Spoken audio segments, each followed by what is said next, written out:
I do have my gavel still. I will now call to order the regular City Council meeting of May 10th, 2021. Due to the COVID-19 pandemic, this meeting is being held electronically, and members of the council are participating remotely, pursuant to the council's electronic participation policy. Public access to the meeting is available on the local government access channel 8 for Comcast and Xfinity subscribers, and on the city's YouTube channel online. Public access is also available by telephone by utilizing the call-in numbers posted on the meeting agenda. All callers will be muted and may only comment during the times allotted for public comment as indicated on the agenda. If you're on the phone waiting to speak to council and are also watching the meeting on YouTube or channel 8, please know there are a couple of seconds of delay with the live stream. Please turn down your computer or TV volume as we approach the sections of the agenda reserved for public invited to be heard, so you can hear the council meeting on the phone and to prevent background noise when you are unmuted to speak. Those calling in and wishing to speak to council may text 303-450-8757 to sign up to provide public comment. Please note that you must connect to the City Council meeting by calling the separate call-in number listed on the agenda. If you prefer to not text your name to the clerk, please speak up and indicate your desire to provide public comment when prompted at the appropriate time. When you have been recognized, state your name and address and provide your comments to the council. Thank you for following these directions and for maintaining meeting decorum tonight. Joanna, will you call the roll, please? Mayor Leidy. Here. Mayor Pro Tem Wilford. Here. Councilmember Witkovich. Here. Councilmember Peterson. Here. Councilmember Downing will be absent. Councilmember Brown. Here. Councilmember Goff. Here. Councilmember Duran-Malika. Here. Councilmember Escobar. Here. Thank you.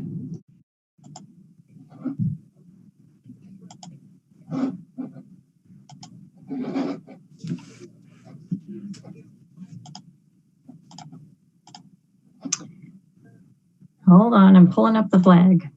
I think. Tell me what you see. The flag.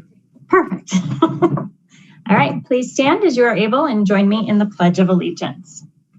I pledge allegiance to the flag of the United States of America and to the republic for which it stands, one nation, under God, indivisible, with liberty and justice for all.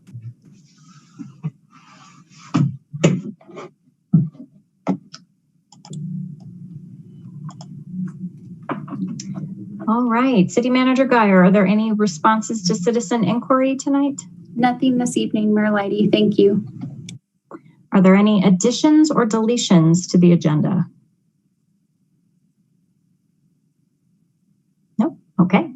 We will move into proclamations. We have quite a few. May is a busy month. We have 4, and I just want to acknowledge that there are some other special things about May. We didn't exclude them for any specific reason. We just selected these this month. So the first one we have is Food Allergy Awareness Week. So I will share my screen.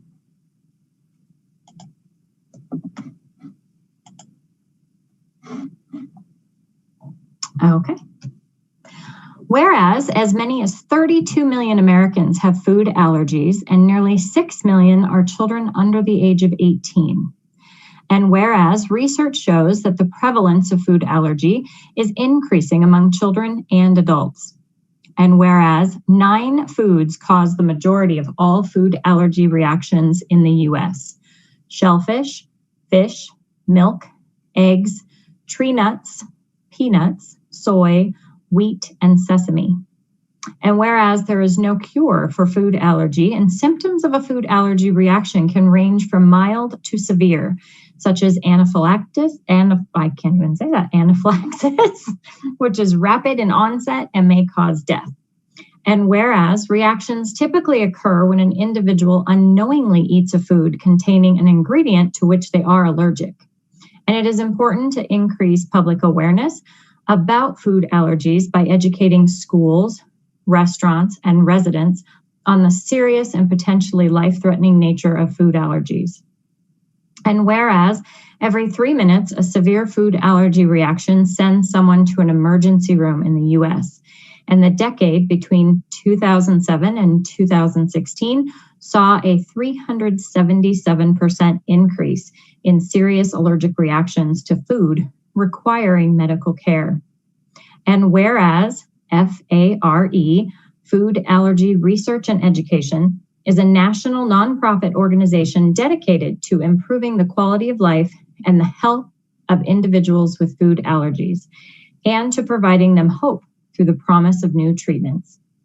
Now, therefore, I, Meredith Leidy, Mayor of the City of Northglenn, Colorado, do hereby proclaim the week of May 9th through 15th, 2021 as Food Allergy Awareness Week in the City of Northglenn, and encourage all residents to increase their understanding and awareness of food allergies. Dated at Northglenn, Colorado, this 10th day of May, 2021. So this proclamation actually will be accepted by Councilmember Ashley Witkovich. So would you like to say a few words? Sure. Thank you, Mayor.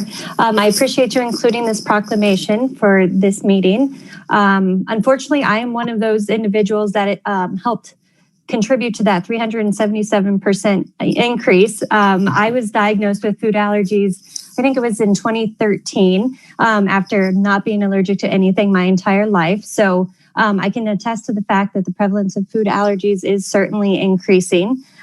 So I think it's really important that we, bring attention to this, and that I'm glad that you included the reference to FARE, because it is a really great resource, especially if you're newly diagnosed or you've got children who are newly diagnosed. Everybody is really careful with children because they can't control what they eat sometimes. And so I think it's good to also, bring up the fact that food allergies also impact adults and sometimes out of nowhere. So thank you very much for this proclamation. Thank you. Does anyone else want to say anything about that? No? Okay. We will move into the next one. National Economic Development Week. Whereas economic developers promote economic well-being and quality of life for their communities by creating, retaining, and expanding jobs that facilitate growth, enhance wealth, and provide a stable tax base.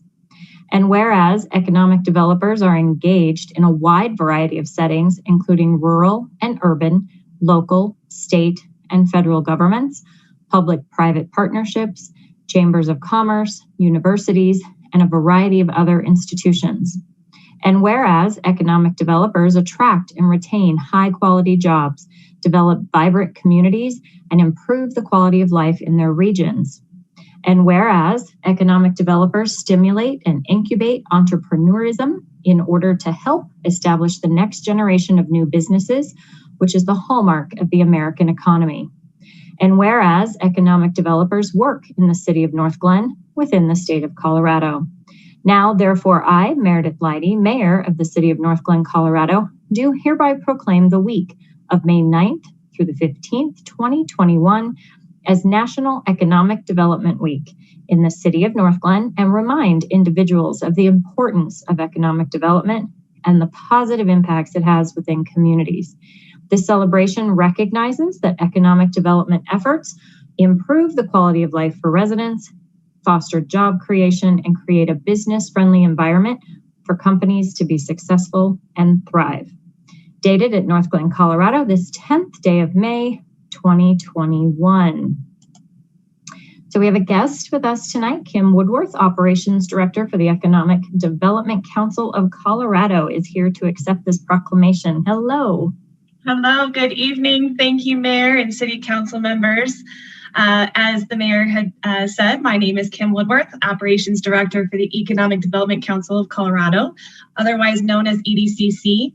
We're a statewide industry association that supports the economic development efforts across the state of Colorado. It is a pleasure and an honor to be asked to accept tonight's proclamation on behalf of all of the economic development professionals and your efforts in Northland and throughout Colorado.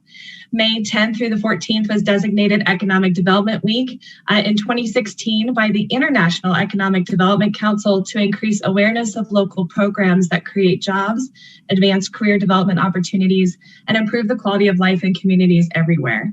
It is a week for economic developers and communities to showcase their community and contributions made to their local economy throughout the year. I have to say, great job, Northglenn. You guys are rocking it up there. Over the last decade, the city has done some amazing economic development and redevelopment projects. I also hear there are some exciting new projects in the works. I can't wait for Debbie to tell us what's happening up there in Northglenn. Congratulations.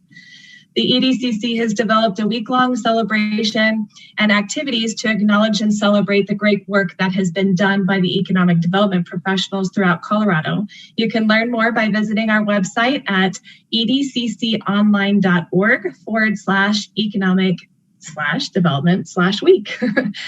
So thank you again for the acknowledgement and the importance of economic development and the positive impacts it has in your community. Again, I proudly accept this proclamation on behalf of all economic development professionals in Colorado. Thank you. Thank you so much. Debbie, did you want to say anything? Just thank you, Kim, for coming and accepting the proclamation. I started over 30 years ago as an economic developer, and it was just a job, and I turned it into a really great career. And my passion is helping small businesses and businesses throughout the state, and especially in Northland. So thank you. Thanks. All right, moving into National Public Works Week is also coming up. Whereas public works professionals focus on infrastructure, facilities, and services that are of vital importance to sustainable and resilient communities and to the public health, high quality of life, and well-being of the people of the city of Northglenn. And whereas these infrastructure, facilities, and services could not be provided without the dedicated efforts of public works professionals who are engineers, managers, and employees at all levels of government and the private sector, who are responsible for rebuilding, improving, and protecting our nation's transportation, water supply, water treatment, and solid waste systems, public buildings, and other structures and facilities essential for our residents. And whereas it is in the public interest of the residents, civic leaders, and children in the city of Northglenn to gain knowledge of and to maintain a progressive interest and understanding of the importance of public works and public works programs in their community. And whereas the year 2021 marks the 61st annual National Public Works Week, sponsored by the American Public Works Association, Canadian Public Works Association.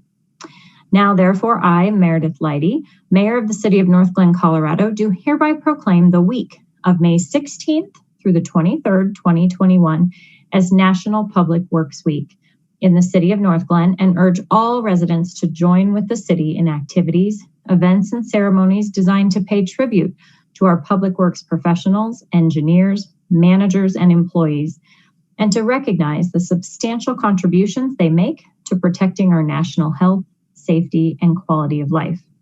Dated at Northglenn, Colorado, this 10th day of May, 2021. And I believe we have Public Works Civil Engineer. I'm going to give it a try, but please correct me. Kieran Busal. Yes, you got it right, Mayor. Yes, that's Kieran Busal. Well, welcome, and thank you for accepting the proclamation. Thank you, Mayor and council members. It's really a blessing to be part of civil engineering team at City of Northland. I would like to thank everyone for being so welcoming and so warm, like with my with my existence in the city of Northland. It's been fun working with the city. Also, I would like to thank Diana for reaching out to me and showing interest in my story. Like that was published in last city manager's report. It was very nice. I got like so many people expressing praise through email or in person. So I would like to thank everyone for showing interest in my story and congratulating me on my achievement, getting U.S. citizenship. Thank you, everyone. Thank you. Councilmember Witkovich. Thank you, Mayor. I just wanted to give a huge shout out to our Northland Public Works Department. They're amazing. They are committed and dedicated, and they have excellent customer service. About a month and a half ago, Kent, Director of Public Works, and a couple of his guys helped me with the situation that I had going on here. And I kind of felt bad that they were doing something special for me, but they assured me that that's what they do. They really go above and beyond. And so I'm really grateful for them, and we should all be really proud. Thank you. Mayor Pro Tem Wilford. Thank you, Madam Mayor. I totally echo everything that Councilmember Witkovich just shared. This is one of my most favorite proclamations that we do, because all of the public works staff would come in every year, and we'd have a moment to meet everybody and thank them personally. And I'm sad that we can't do that this evening, but also just want to extend a real thanks for everything that they do, keeping our city running every day. And then also, I'm a little sad that Kent is not in a cone costume this year. So maybe next year. Fingers crossed for next year. Thank you, Madam Mayor. Thank you. Awesome. Thank you so much. All right. The fourth proclamation tonight is Historic Preservation Month.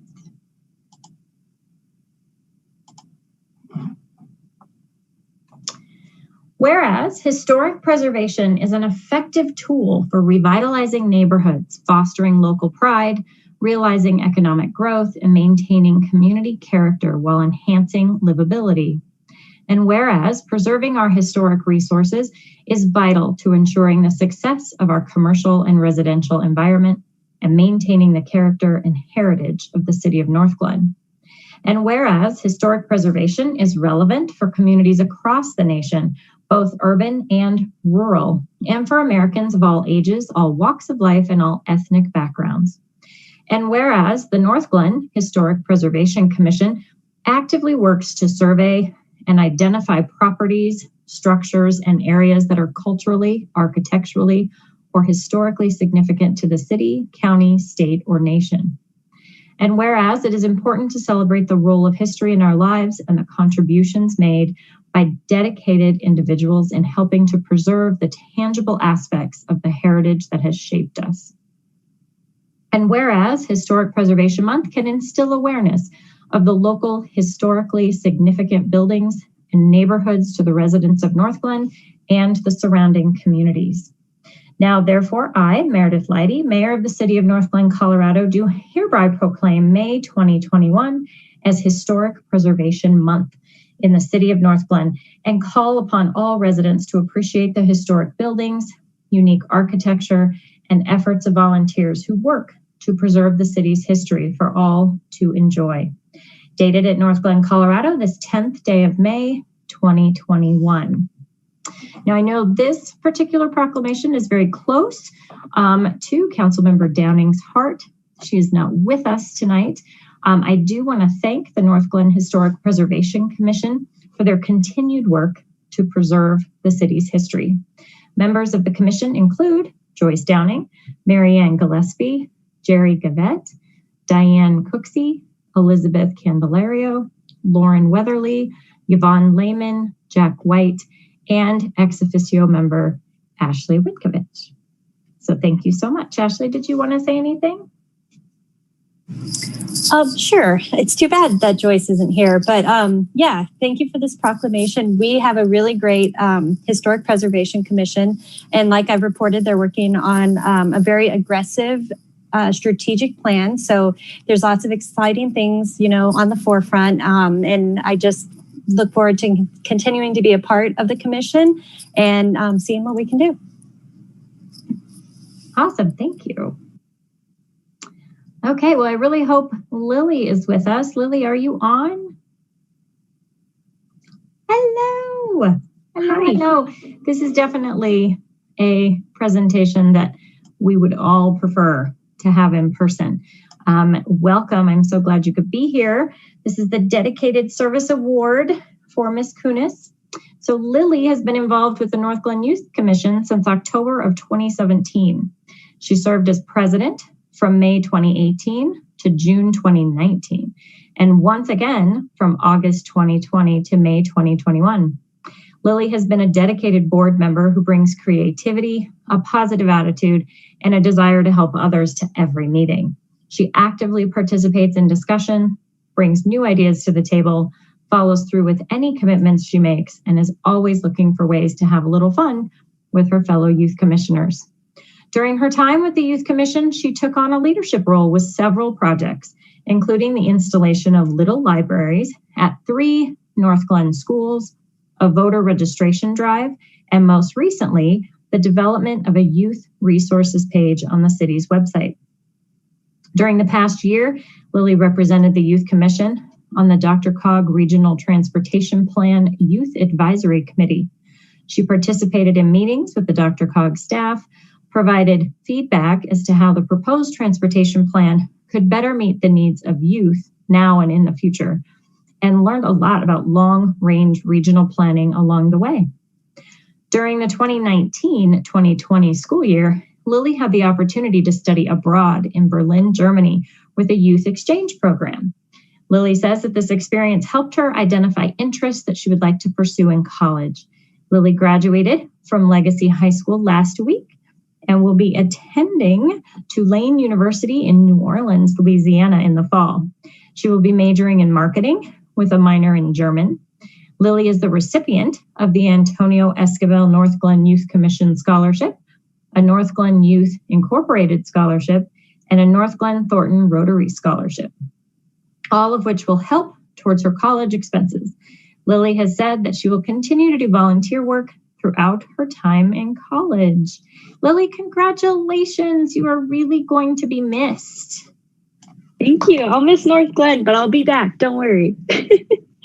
Absolutely. Did you want to add anything? Well, I just wanted to say thank you to everyone. So thank you to the council. Thank you to Council Member Esquivel for your wonderful scholarship. It will definitely help me so much. And I received the award today on my doorstep. So thank you. And yeah, I just want to thank the Youth Commission and just thank everyone, because I could not be in the place that I am today without all of you. And honestly, all my time in Northglenn has been amazing. I've learned so much, and it's honestly helped me figure out what I want to do in the future. And also, who knows? I have made so many great connections here that I might be back in Northglenn in the future. So, and honestly, in my future, I might want to be a council member one day. I don't know, but I've just seen all the work that everyone has done in Northglenn and has helped me with, and I'm just so grateful for it all. So thank you. Councilmember Brown. My girl, Lily, I'm sitting over here shedding a tear. I had so much fun with you in the Youth Commission meetings, and I'm going to miss you. Congratulations on your graduation, your scholarships. I'll come visit you in New Orleans, little things like that. I just want everybody to know just how amazing she is. I have enjoyed so many conversations. Sometimes, once or twice, we haven't had a quorum, and we had girls' conversations one night, and you're just amazing, young lady. I want you to keep in touch with me and let me know all the fabulous things about your life, okay? Oh, I'm so excited for you. I can't wait to see what the world has to offer you. Thank you. Bye, my love. Talk to you this week. Councilmember Malika? Yeah, I just wanted to say congratulations on all your success and, of course, your service to the city. Having a youth voice is really important to the city of Northland, and you really exemplified that and contributed so much to some of the things we care about a lot. So, thank you so much for being here, for being such an amazing example for the rest of the Youth Commission and our future Youth Commission members who hopefully will see your success and want to be a part of that as well one day and join us. So congratulations for everything. I'm just so happy for you, and it's just going to be a great new chapter for you, and go get them. Congratulations. Thank you so much. Congratulations, Lee. Oh, Antonio, Councilmember Escobar. Hi, Lily. I just want to say thank you for all that you've done for the city, and the best of luck. Best of luck to you too with your big move. So that's awesome. Well, thank you. Have a good night. We appreciate you coming. Okay. Moving into public invited to be heard. This is an opportunity for public comment on any item not set for public hearing. Statements are limited to 5 minutes per speaker. Joanna, is there anyone signed up to speak to council? I don't have anybody signed up. I'm not sure there's anyone on the phone line, but in case I've overlooked somebody, I'd just like to let them know if they press *6, they can unmute themselves and let us know that they'd like to speak.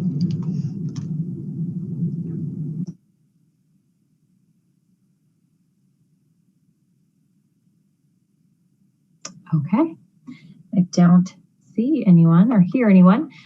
We will move into communications. Let's start with Ward 1, Councilmember Peterson. All right, thanks so much, Mayor. A few weeks ago, I believe it was last Friday, 2 Fridays ago, I had the honor of attending the police celebration for their officers, and the awards that they gave to their officers just blow my mind. The amount of courage, the amount of service and commitment to the people and the community of Northglenn in so many ways, quite frankly, it's humbling.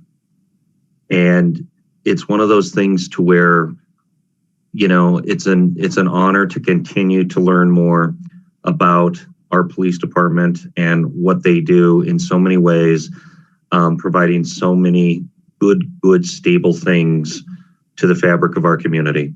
And so it was an honor to be there. We're continuing with the CCPP mini academies on training, and that's going well. Fantastic group, and we'll be continuing with that tomorrow. That's all I have. Thank you.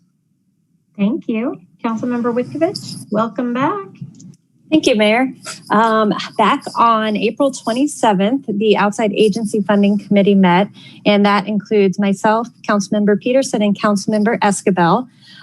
It was our last meeting with Councilmember Escobar, so we were really sad about that, and we said some goodbyes. But I did want to go ahead and report that we considered 3 different sponsorships, and we decided to fund the Food for Hope, Hope is in the Air event for $1,000. That includes 8 seats at their event on May 19th. And I believe Joanna has sent an email asking if anybody was interested in attending. We also funded the Almost Home Blues, Brews, and Barbecue event. That's happening on June 4th, and we decided to purchase 2 seats for a total of $500. So I don't know if those seats have been filled. So if you're interested, please reach out to Joanna. And then finally, the 5-Star Education Foundation, they're having a 5-star golf classic out at Top Golf. We decided to purchase 2 individual entries for a total of $300. And that event is happening on June 10th of 2021. So if anyone's interested in any of those, please reach out to Joanna. And that's all I've got. Can I ask you, what was the event on June 4th? I was writing things down and I missed that one. Sure, that's Almost Home. It's a Blues, Brews, and Barbecue event. And we got 2 seats for that one. Got it. Okay. All right, Councilmember Brown, the lone Ward 2 rep tonight. I know, and I'm trying to think about last week. It was hectic and busy, but I don't think I have anything to add tonight. Okay. I have no complaints. I have nothing. Thank you. Councilmember Goff. Thank you, Mayor. Last week I met with the CC4CA. We've actually been meeting every other week recently because there's just been so much happening at the state capitol. And that, nothing a particular of note to report out. I think we're going to hear about some legislation later on during our legislative committee report out.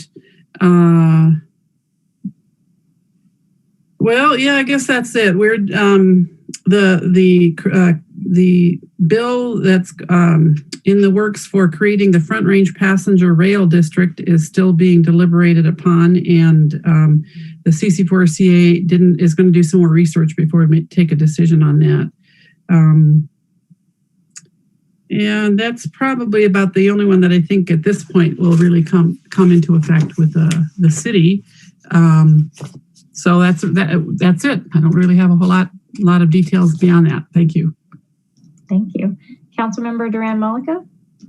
Yeah, awesome. So I just had one update, and it was on April 28th, was our last ADCOG Sub-Regional Transportation Committee. So this is just our Adams County specific folks talking about transportation, but the conversation did turn interestingly. So for those who don't know, the sub-regional group I'm chairing this year, it's really kind of hit or miss. Some of the topics we talk about, usually a lot of the work is around the tip cycle. It's where DRCOG gives the locals money to decide what projects we're going to do.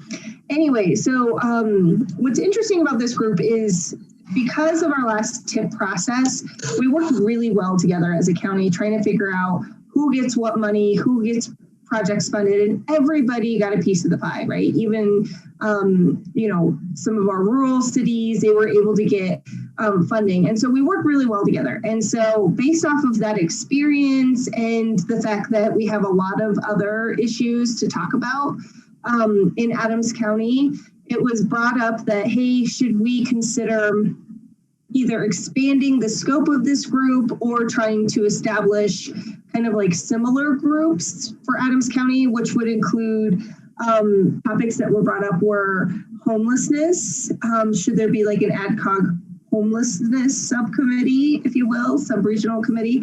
Should there be an Adams County group of folks who talk about the opioid funding distribution that's going to be coming up? So as that money gets released, how are we going to spend it throughout the county? That's going to be a huge discussion. I feel like there was another one that somebody talked about, homelessness, opioid. I forget, I'm sorry, and I didn't write down it on my notes, but so in general, they're like, should we expand this committee? So what's going to happen? We're meeting again in June. Staff took this, Adams County staff took this idea back. They're going to take it back to probably Ray Gonzalez, the county manager, to talk about how do we accommodate, really creating duplicates, if you will, copy paste of that Adams County Sub-Regional Transportation Group to address other county issues. And so I think it makes sense to align in especially homelessness with the initiative that's going on, but then also with the opioid settlement money, trying to figure out how we're going to spend that money. So that was a huge kind of discussion point. And so we're going to come back and talk about that again in June. How do we get, similar groups of Adams County elected officials together to work together on regional issues? So we did great with transportation. I think we could do great with some of these other issues. Another thing that we talked about in that meeting was actually gaining support for the idea of actually even doing a transportation study that's specific for Adams County. So Adams County does have a transportation plan, but I think that what a lot of city local electeds are looking for is what does our transportation system look like specifically to Adams County, and where are there gaps, and where can we really leverage partnerships with CDOT or RTD to really try and meet some of our needs that we're not getting currently, and kind of think outside the box. So, and other organizations like VIA, for example, has been great in Lone Tree with creating the Lone Tree Link. And so really just kind of taking a step back, looking at what does transportation look like in Adams County in the next, 10, 20 years, and then how can we work on creating some of our own local solutions, since it is really hard to kind of get support from RTD if we don't,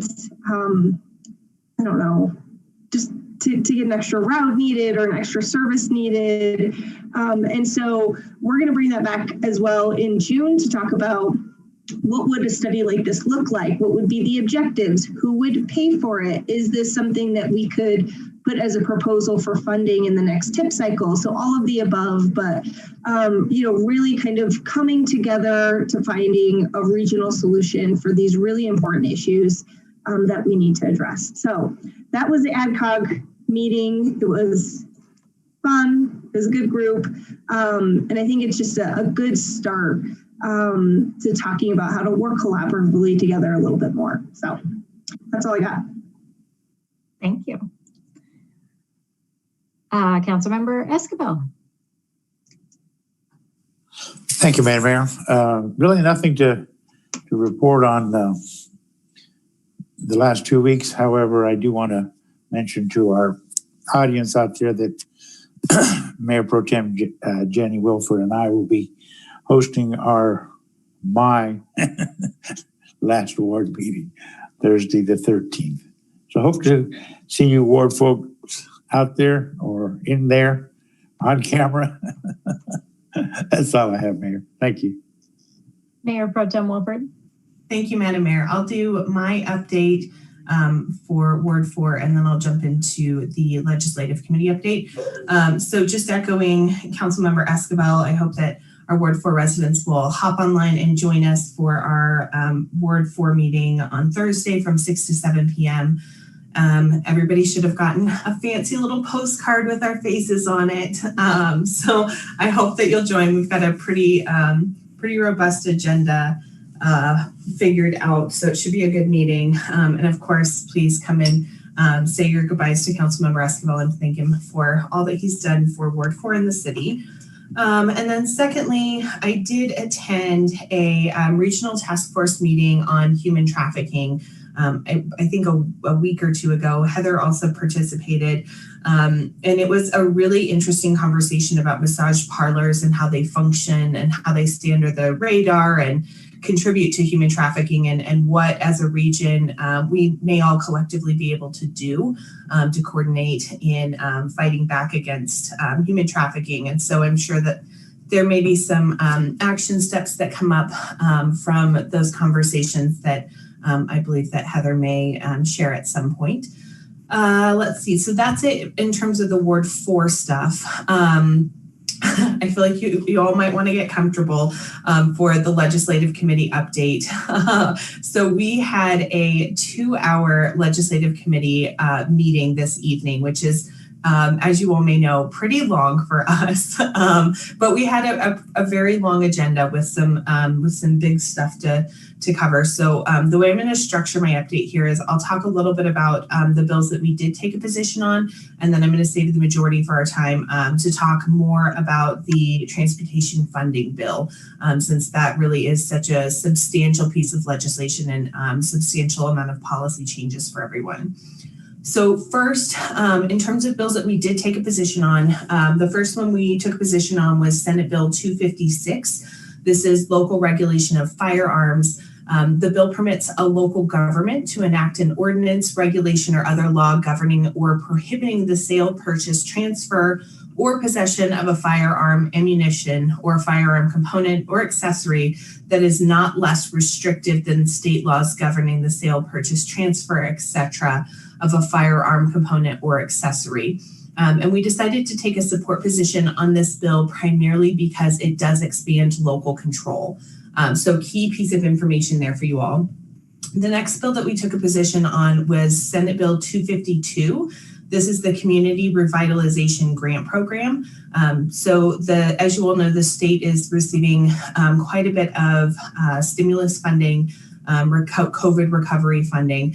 And so some of the stimulus funding will be going specifically to this bill, which will establish a program to provide financial awards to various projects across the state that are intended to create or revitalize mixed-use commercial centers. And the grant is intended to support creative projects and commercial centers that would combine revitalized or newly constructed commercial spaces with public and community spaces. And we felt like, this could potentially lend itself to some really interesting grant opportunities for NURA, or as well as our economic development partner, just thinking about the different spaces across our community. Let's see. Then there is a bill that is forthcoming around outstanding judgment warrants. These are typically called OJWs. And an OJW is effectively a hold on a driver's license until someone resolves a municipal court violation. And the bill is seeking to eliminate the hold on a driver's license right now. And so folks that don't show up to court to resolve their traffic tickets would effectively be able to renew their driver's license. And I'm going to probably kick it over to Corey. He had a much more concise definition of what this bill does. But I want to make sure that everybody understands what it does, because upon it being introduced, the committee did vote to oppose it. So Corey, I'm going to kick it to you for just a moment. Thank you, Mayor Pro Tem Wilford. And I think you described it perfectly. It is right now a tool that if someone ignores a traffic ticket, right now they cannot get a new driver's license or renew an existing driver's license unless they take care of their outstanding traffic violation. And this legislation, which I was told was going to drop last Friday, but did not, would eliminate the tool altogether. And frankly, the Northglenn Municipal Court would have no way to enforce the law because people could choose not to show up without any repercussions. So that's the basis for the Legislative Policy Committee's determination to oppose the bill. Awesome. Thank you, Corey. All right. And then the last bill that we spent second to last bill we spent some time discussing was House Bill 1250. And this is essentially a cleanup bill from last year's Senate Bill 217 law enforcement accountability legislation. We didn't take a position on it yet, but what we did ask was for Heather, Corey, and Chief to review the legislation and join our next meeting with an overview of what changes are proposed in the legislation. So we'll be better educated to be able to make a determination as to if it's something that we want to take a position on. All right, home stretch here. So the final piece of legislation that we spent the majority of our time talking about was the transportation funding bill.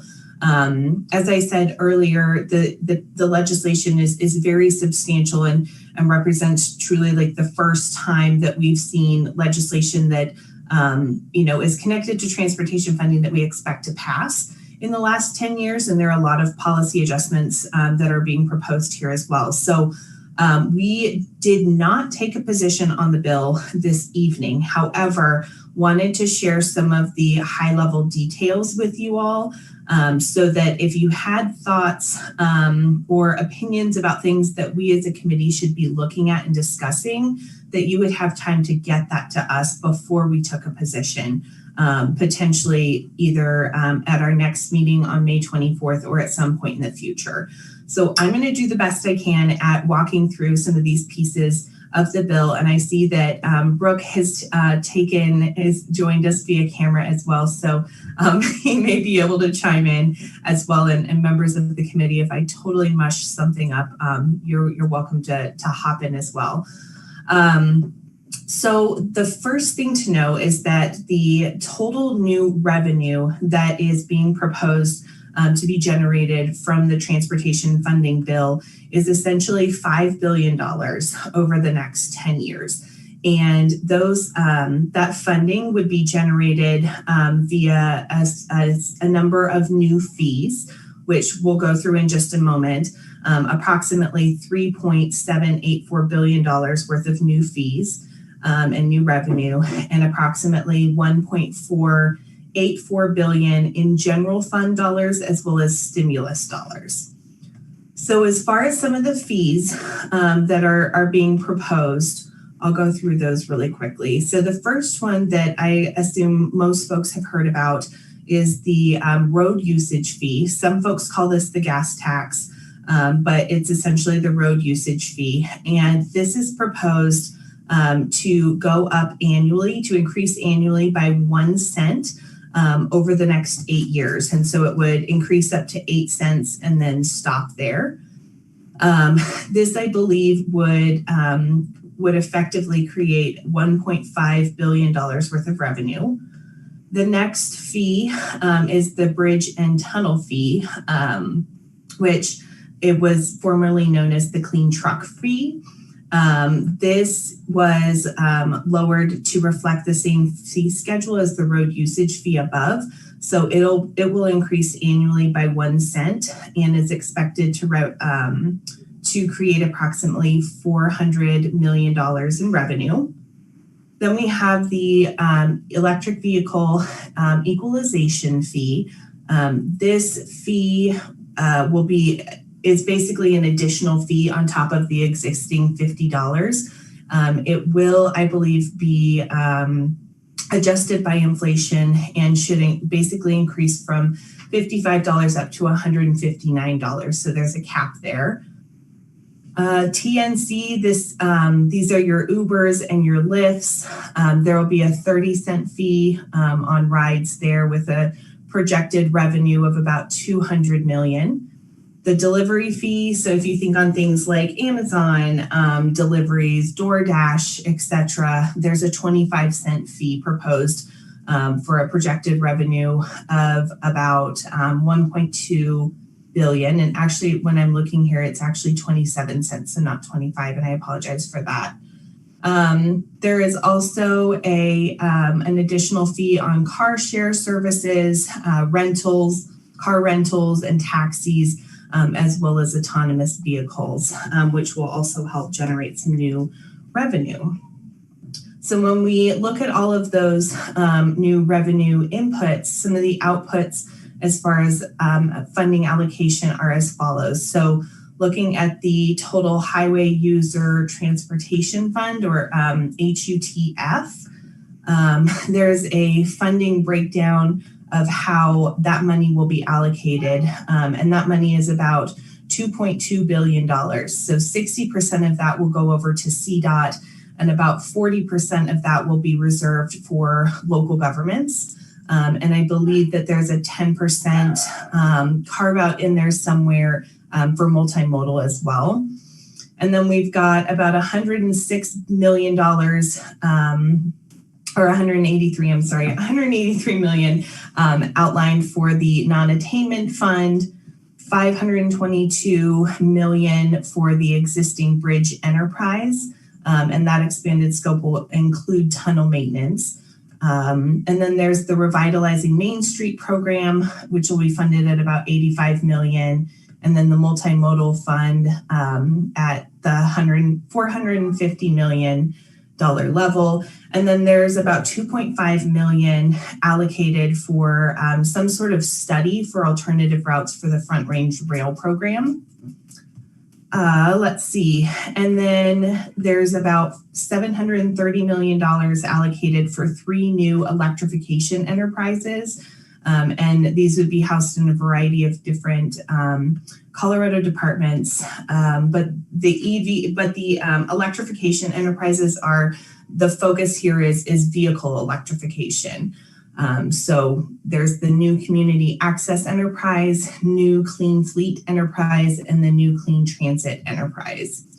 And then finally, there's the non-attainment enterprise that'll be created, which will be expending about 183 million. and then the existing bridge enterprise for $522 million. So lots of new enterprise funds being created here, which, may or may not have some legal challenges. I think that's yet to be seen.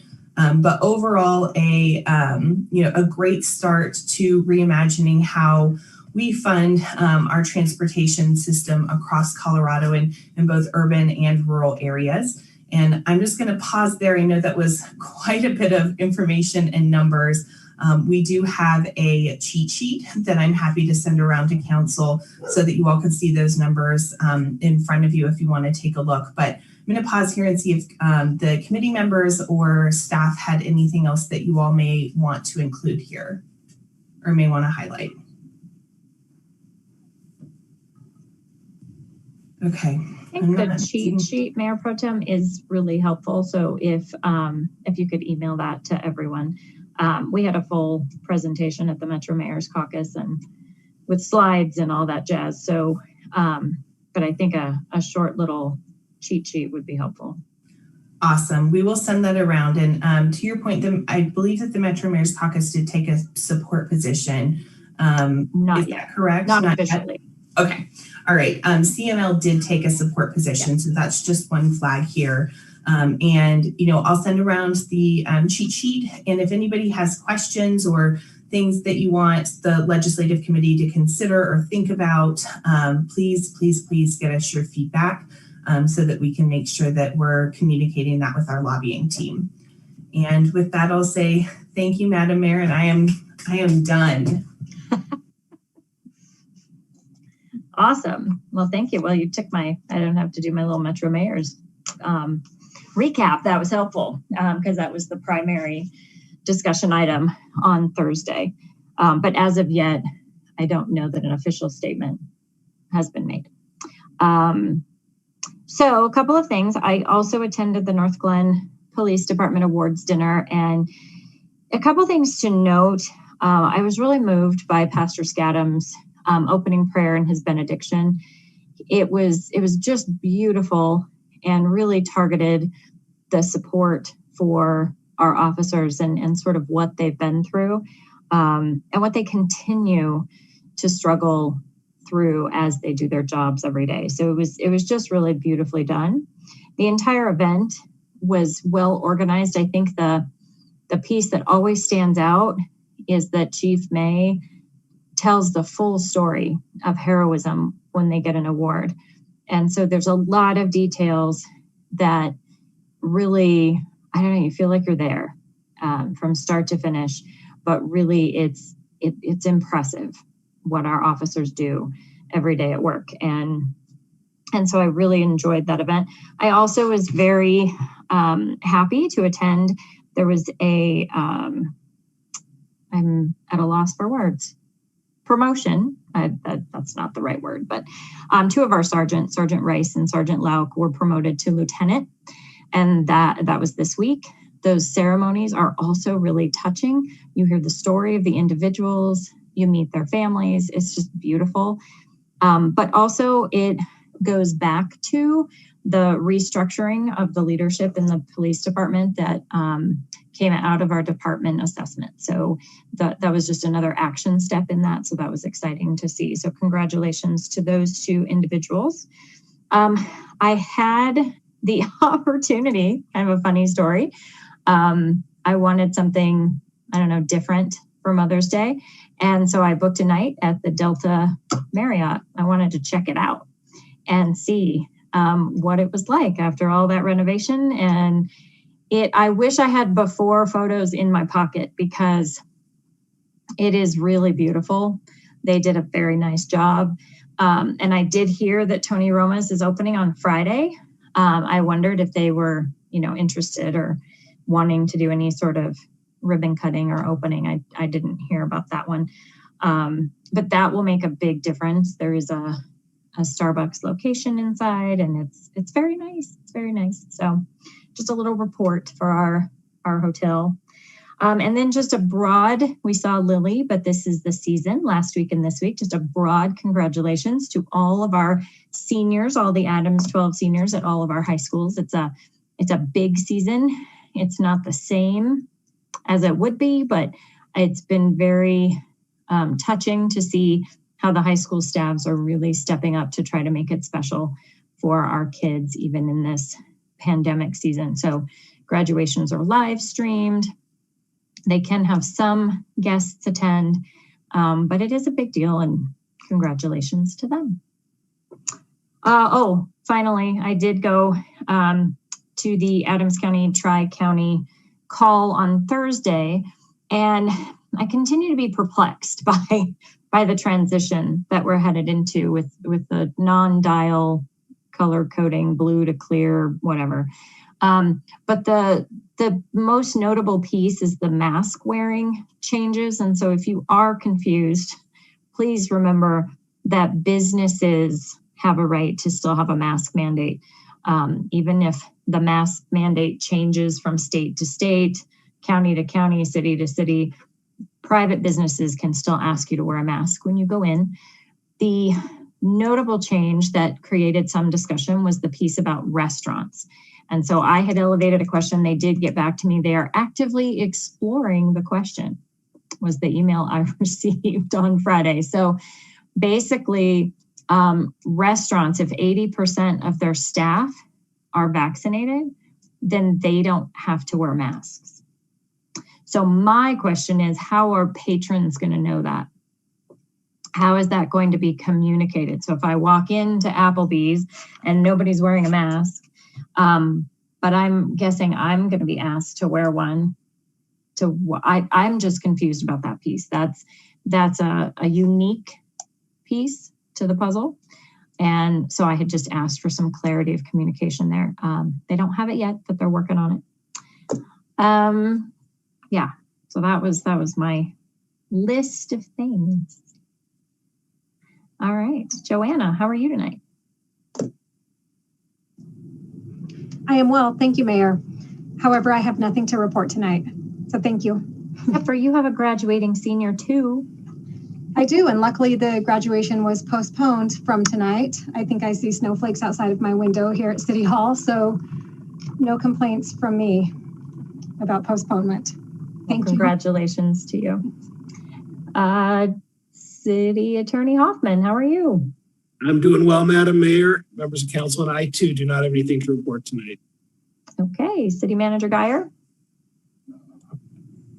Thank you, Mayor and Council. I do want to take an opportunity to say thank you to our amazing public works staff.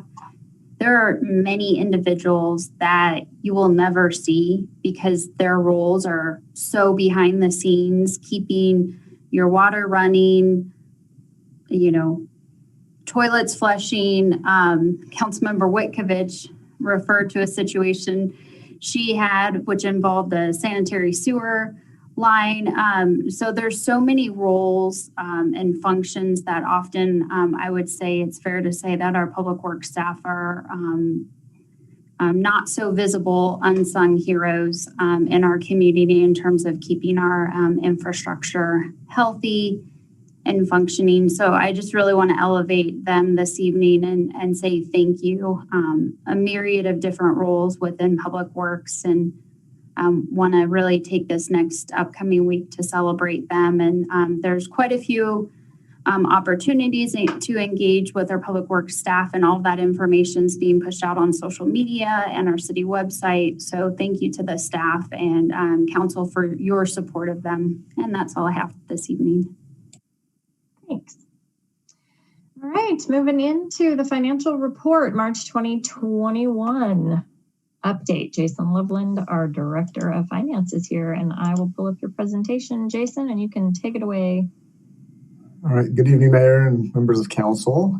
As the Mayor mentioned, this is the first quarter update of 2021.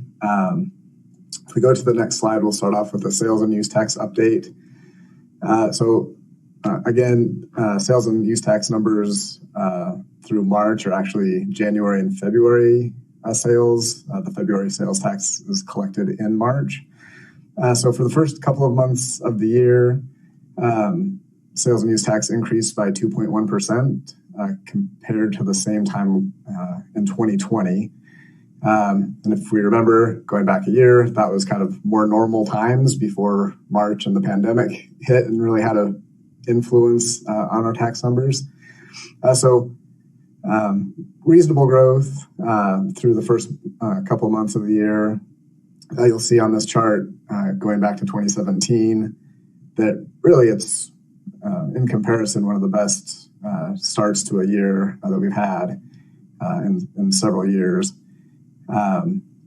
Included in those numbers, specifically sales tax was up 3.8%, food tax was up 11%, marijuana tax was up just under 20%. So those are really good signs of growth over what we've seen in the past year.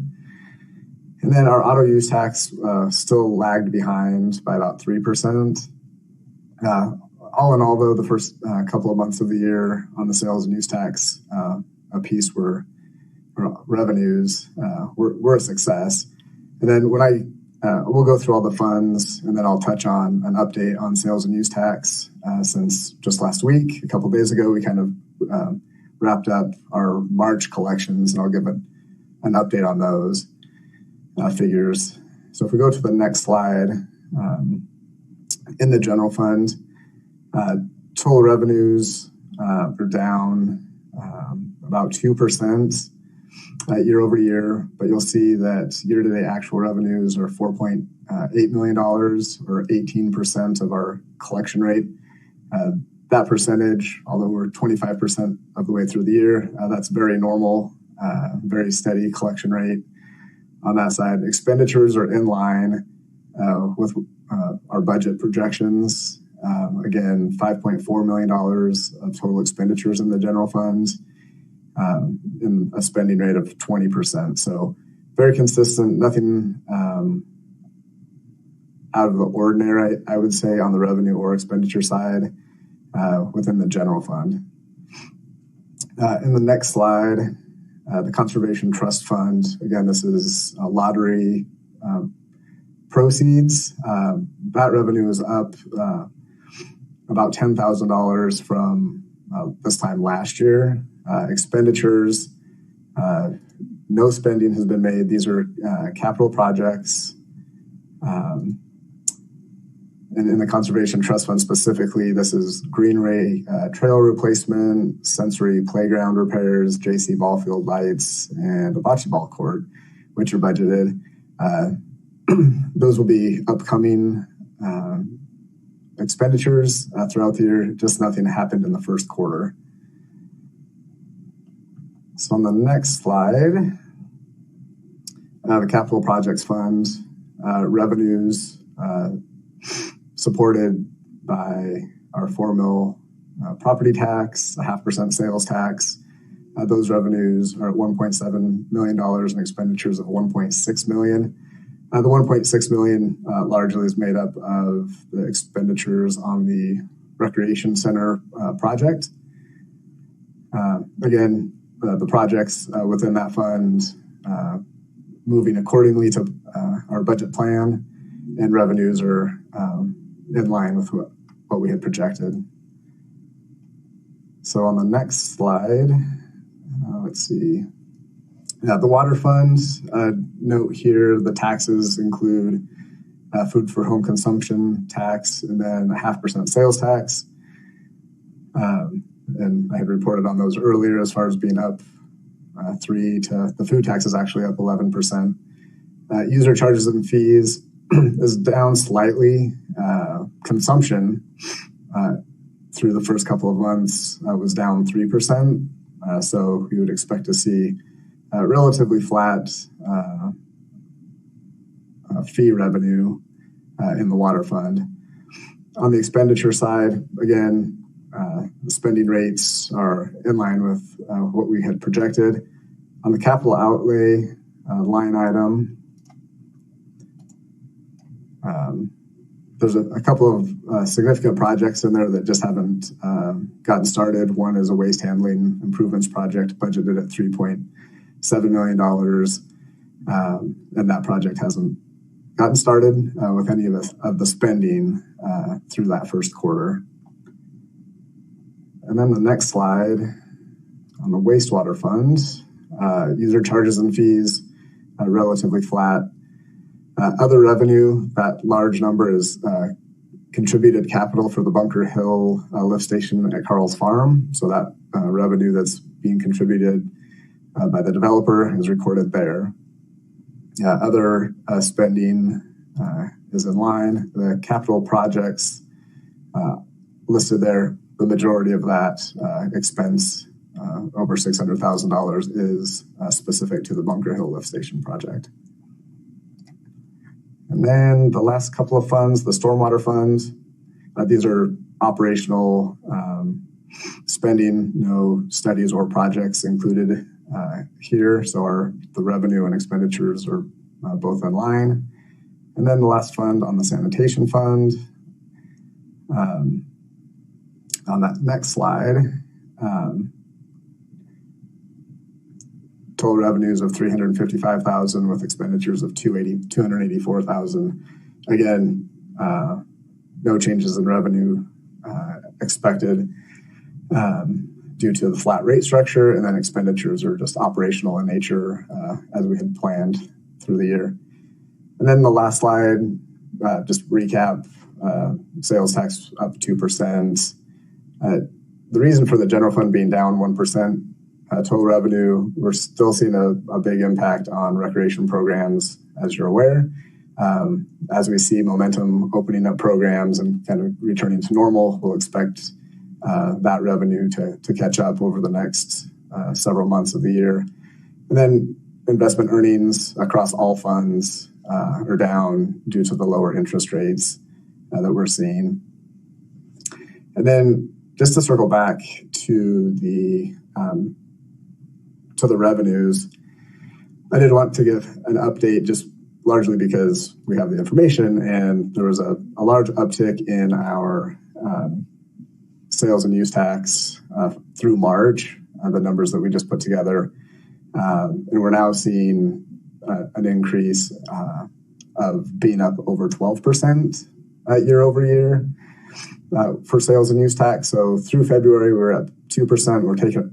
Made a big leap through March of up to 12%. So I think that part of that was the federal stimulus that was distributed in March. And again, that's one piece of it. But then again, opening up the economy, reductions in limiting shopping and whatnot have played a big part of that. So we'll continue to monitor that. But we were very pleased to see the local economy in Northland have such a big boost in March. So with that, I will ask if there's any questions or anything else we want to talk about. Any questions for Jason tonight? Councilmember Brown? Jason, I'm going to let you off the hook. I just wanted to scare you. It's too close in the year for me to start bugging you about little stuff. So I'm letting you off the hook tonight. Have a good night. All right. Thank you. You too. Thanks, Jason. We appreciate it. All right. Thank you. All right. Moving to the consent agenda. Motion to approve. Second. Joanna, will you call the vote, please? Mayor Leidy? Yes. Mayor Pro Tem Wilford? Yes.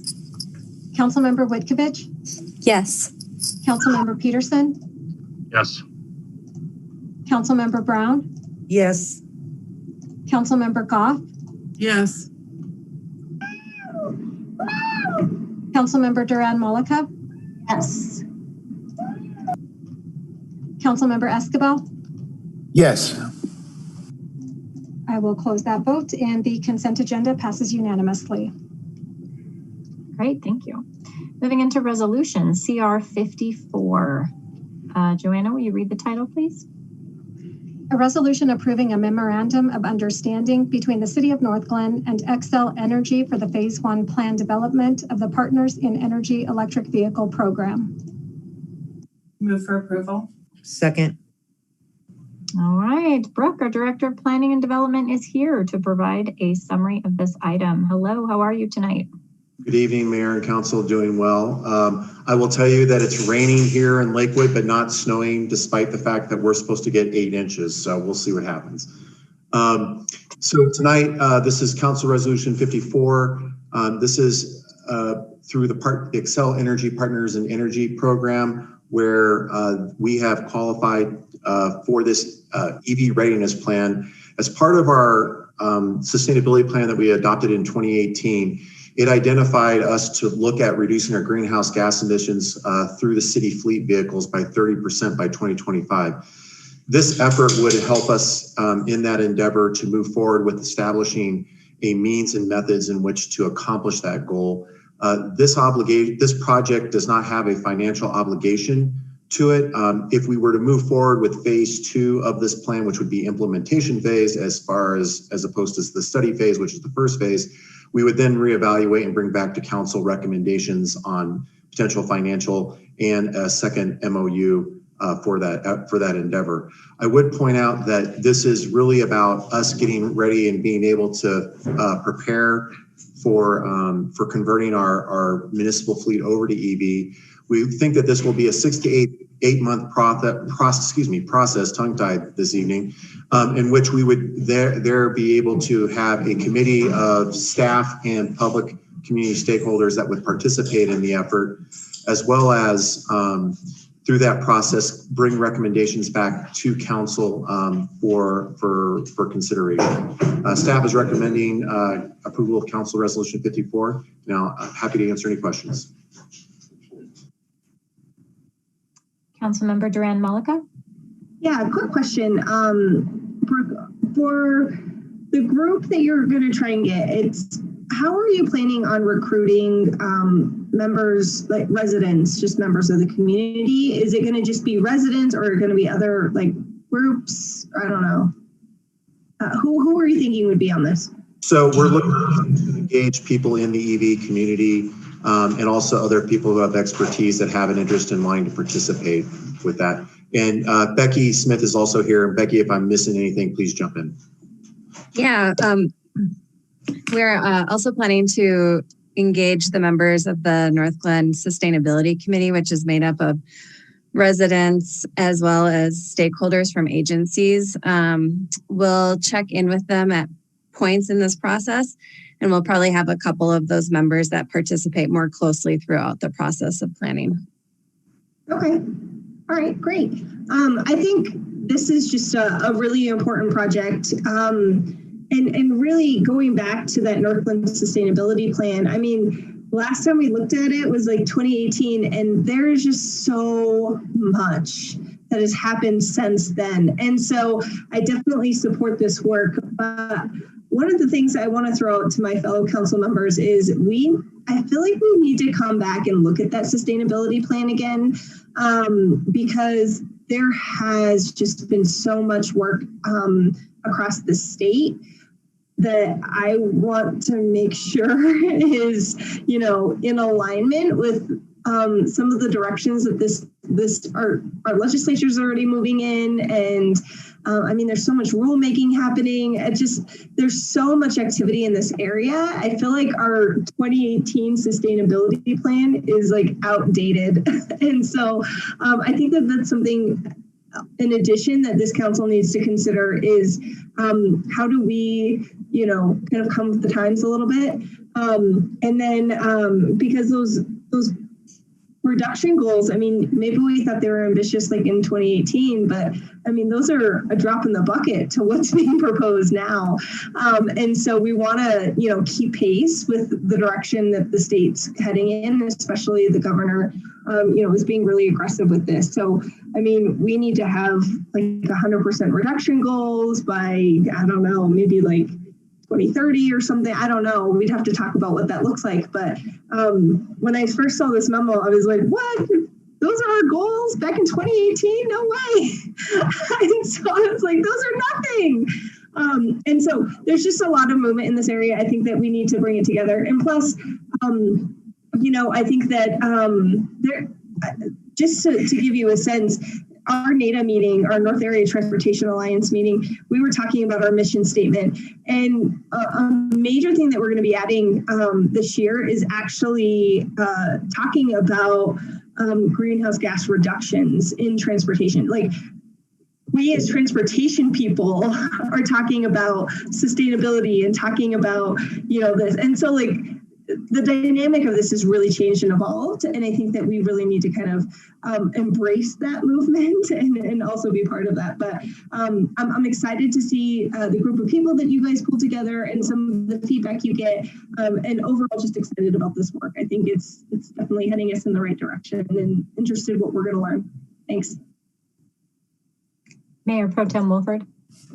Thank you, Madam Mayor. I totally echo Councilmember Duran Maluka's sentiment that, I appreciate the goals that we established back in 2018. I just, I think it's time to review them and level up a little bit, because I do think that, with some of the 2019 legislation that's been passed, and all of the work that's been happening at the Air Quality Control Commission and the Public Utilities Commission, that we're just really, that like things have evolved so quickly, and there's so much investment that's going into, transportation electrification, that we really have some opportunities here to go big and to really, I guess further drive home the point that Northland may be small, but we're mighty and we can do big things.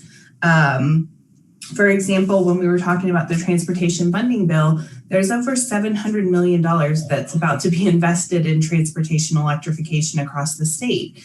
And you add that in with Excel's $110 million transportation electrification plan that was just approved in January. And that's a pretty significant investment. So I would really like to see us, establish some really ambitious goals, and establish a timeline by which, our city fleet is at 100%, greenhouse gas neutral, or, just 100% EVs. So I guess that's one piece. I do want to have a conversation about that. But I do have a couple of questions just about the MOU. I'm not sure whether to direct them to Becky or Brooke, but I'll let you two figure that out. So one is, part of this MOU, Excel committing to help us figure out what programs we can take advantage of that they just passed through the transportation electrification plan. Like, are they going to help us navigate that and then do some of the applications that are necessary? Yes. So basically what we'll do first is just decide what our vision is for the project and decide what our focus areas are. So if our focus area is very heavy on city fleet vehicles, then they'll probably help us identify programs that are available or funding sources that we could potentially look into to help us make that conversion. There's also a possibility we'll have a public education component. A lot of residents might not know what the ins and outs are of owning an EV vehicle. So there may be recommendations that are around that public education piece, or where we should consider putting charging stations. So a lot of it will be dependent on what we decide we really want to focus on. And then they'll help us outline a path to achieve that. Some of that path may be, though, significant capital resources that the city would have to put into it as well.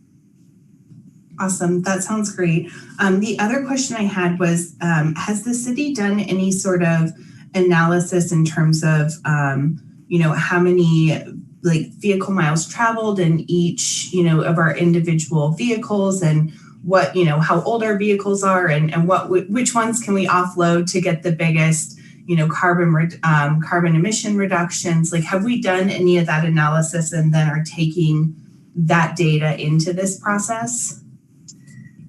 So, and Brooke, feel free to chime in, but when we did the sustainability plan, we did do a fleet vehicle analysis and look at the conversion to EV vehicles. This is a little dated now.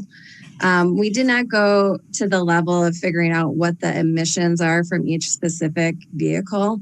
So it was more high level, just looking at the cost benefit analysis of fleet conversion. back in 2018 when we did the sustainability plan.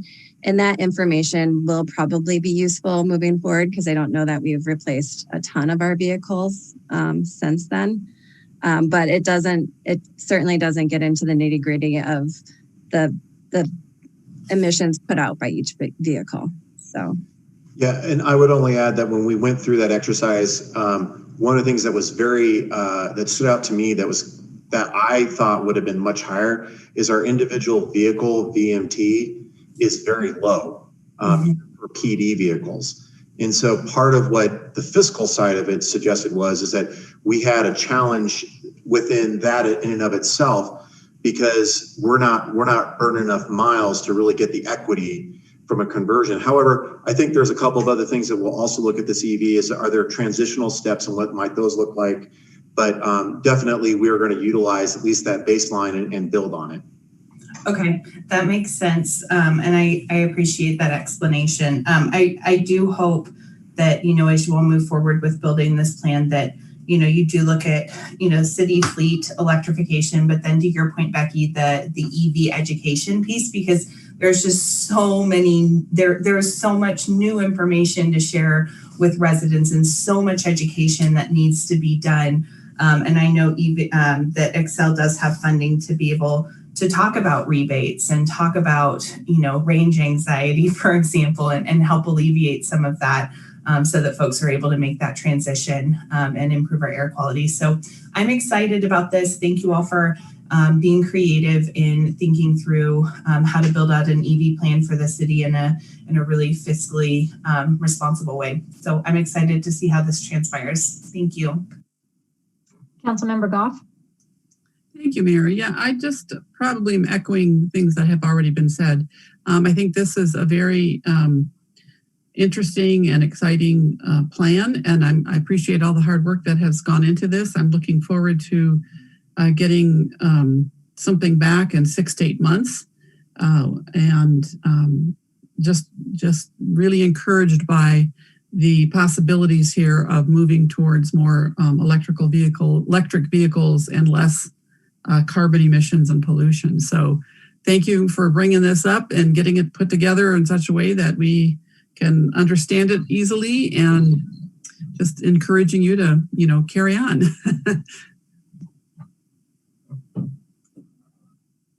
Thank you both very much.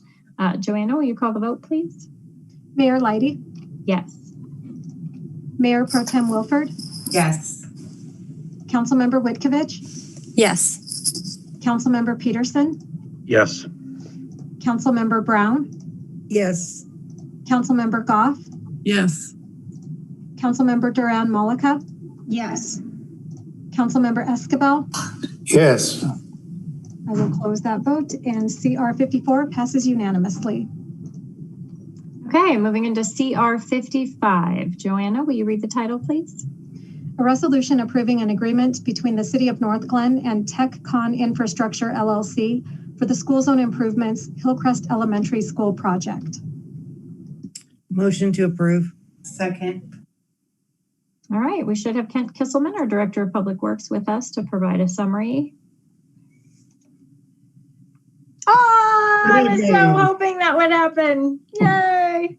I heard at the beginning of the meeting, and so like Superman, I did a quick change, so I'm here. That just made my day, Kent. Thank you. Yes, thank you. Just before we get to the resolution, thank you for all the kind words this evening. It's, we're really proud of the staff, and I hope that everybody can come out and join us on Tuesday evening for the barbecue, and we can all get together in a safe way and take a tour of the water plant. So excited to actually be doing something this week. So thank you again for all the kind comments by everyone, and I certainly appreciate it.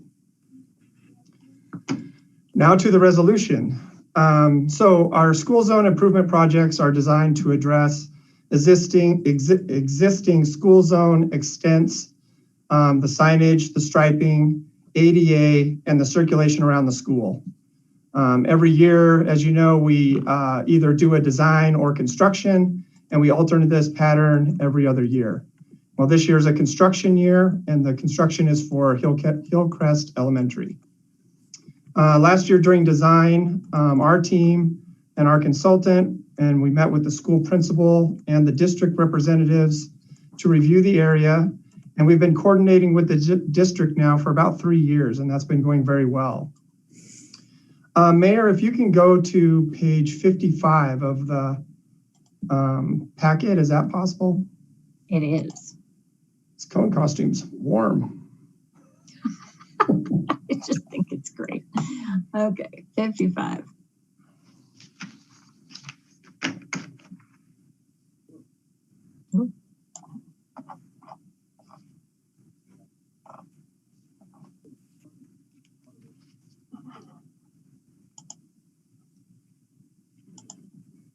How's that? Perfect. So this is going to show some of the improvements that we're going to be doing. So we'll expand the school zone limits, and those are highlighted in blue on the map. The green is the existing school zone limits, so they'll be extended along 103rd Avenue for this one. And then if you can go to next page, 56.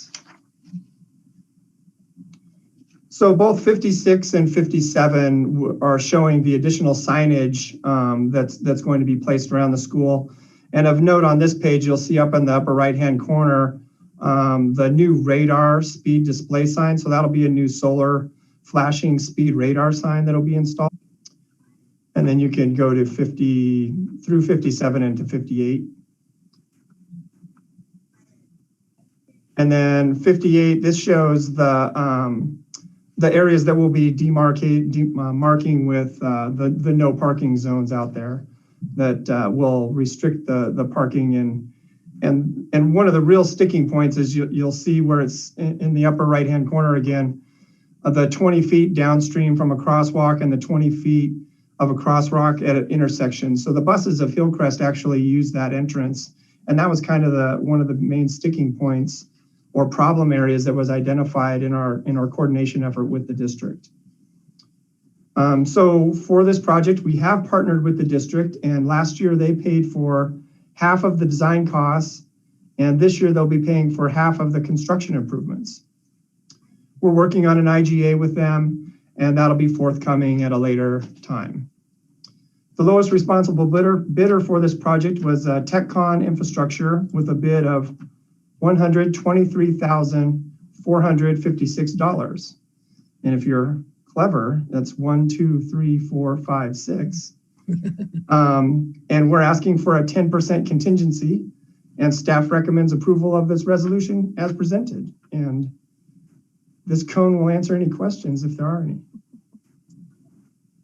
Any questions for Kent? Mayor Pro Tem Wilford.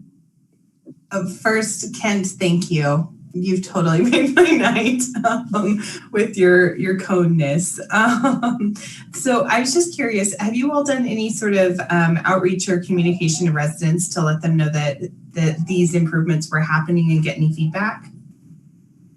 Yeah, during the consultant goes out and he actually sits out there and does pedestrian counts and talks to the residents, and then talks to some of the parents that are traversing around, and we get that feedback from the principals. So it's an engaging process that we did last year during the design. And then this year, of course, before any improvements, get implemented, we'll be having a forward plan of notifications and what's coming in the area. And we'll get all this information up so people can see what's happening. Okay, that sounds great. Thanks, Kent. I don't see any more questions. Thank you so much. Joanna, will you call the vote, please? Mayor Leidy? Yes. Mayor Pro Tem Wilford? Yes. Councilmember Witkovich? Yes. Councilmember Peterson? Yes. Councilmember Brown? Yes. Councilmember Goff? Yes. Councilmember Duran Malika? Yes. Councilmember Esquivel? Yes. I will close that vote, and CR 55 passes unanimously. Thank you, and see you Tuesday. Okay, CR 56. Joanna, will you read the title, please? A resolution approving an intergovernmental agreement between the cities of Thornton and Northglenn regarding the East Lake Avenue relocation project. Motion to approve. Second. All right, Brooke is back to provide a summary of this item. Hello. How do I follow Coney? I'm at a loss. I mean, you know, Heather and I called ahead and coordinated on our color scheme, but I mean, you know, I'm at a loss here. So, Mayor, if you could go to page 2 of the staff report, I'll briefly describe what this IGA is for. Oh, very nice. Yes. Hold on just a second.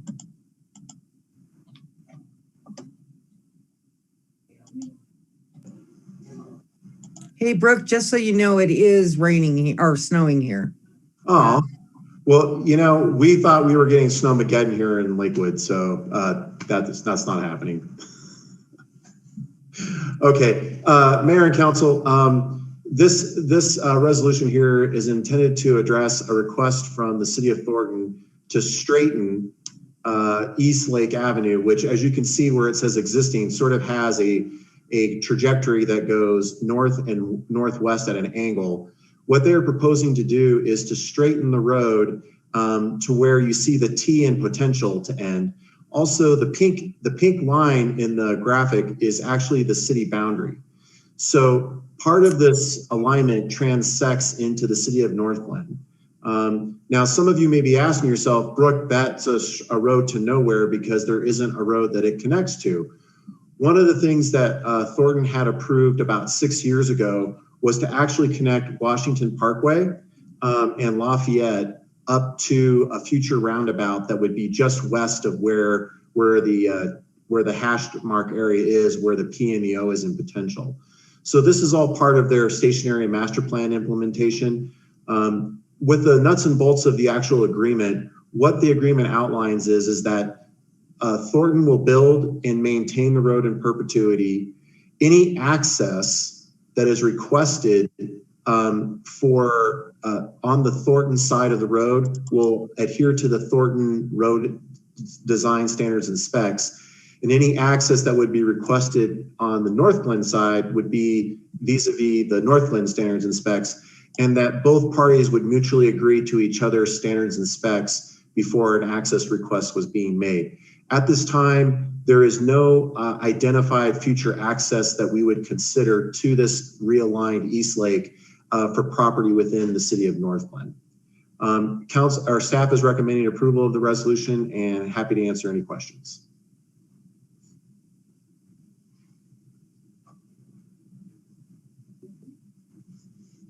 You can take that down, Mayor, if you like. Yep, I do not see any questions, so thank you. Joanna, will you call the vote, please? Mayor Leidy? Yes.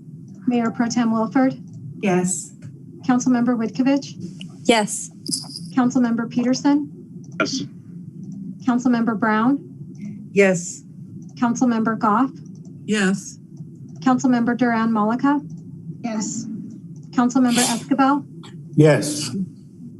I will close that vote and CR 56 passes unanimously. Thank you. All right, well, don't go away. You are the #1 discussion item, Code Enforcement Level of Service Implementation Plan. I do have a presentation. Here we go. So while the mayor's putting that up, this is step 3 of a 3-step process in which we are bringing back what we're calling the implementation strategy for the feedback that we received from council on the one-on-ones and the study session that we held just a few weeks ago. So Mayor, if you would advance it, please. Thank you. So we're going to cover these topics: reprioritization, engagement and education strategies, mitigation programming, conflict resolution, hardship mitigation, and also diversity, equity, and inclusivity integration into our staff training. Next slide, please. The next 2 slides are going to cover the reprioritization of enforcement through a criteria-based approach. And Mayor, once I get through these 2 slides, if you wouldn't mind jumping back up to, I believe, page 2, but I'll wait until we get there. Just a moment here. Let me make sure I've got the right page number. I'm sorry, page 4 in just a moment. So what we're going to do is tier 1 is going to be health and life safety. So this is going to be what we will consider priority enforcement. And tier 2 is significant life safety, which is primarily blight-related policy measures that are typically the high priority rank complaints that we receive from the public. Next slide, please. And then the next 2 tiers is tier 3, non-health life safety, which are generally not significant, and they're also the type of complaint-based stuff that we would normally otherwise enforce. This 4th tier is something that when we talked with council at the study session, we really sort of just very lightly touched on. But a good chunk of all of our regulations that we enforce against are actually department insists. And we do those at the initiation of those departments. So if there is a water leak or a challenge with somebody with water or sanitation, we typically respond when the sanitation department calls us and asks us to go write a citation because they're unable to seek compliance and things of that nature. So Mayor, if you wouldn't mind jumping back up to page 4 very quickly. I just show this for illustrative purposes, is that I wanted to mention that we did this in red, yellow, green in terms of high, medium, low. And the reds are the high priority. And on the right, you'll see a classification, and it identifies what has been the top 10 complaints that we received, as well as what are generally public nuisances or zoning code related or commercial maintenance related or general property maintenance classifications. And so this just kind of give you an idea of what falls in that high, medium, and low categories. Now, I will point out that this is what staff would be doing, and not necessarily that if we receive a complaint in any one of these categories, we go out and enforce it regardless. But this is more of what staff would be doing in a non-complaint-based proactive approach. And then if you just scroll down to the next page, it'll just show you the remaining balance. I want to mention that there's about 120 plus provisions here that we regularly administer. So I just wanted to share that visual with you so you had some context as to what those 4 tiers embodied in terms of actual policy regulation. And then Mayor, if you would jump back to the slide.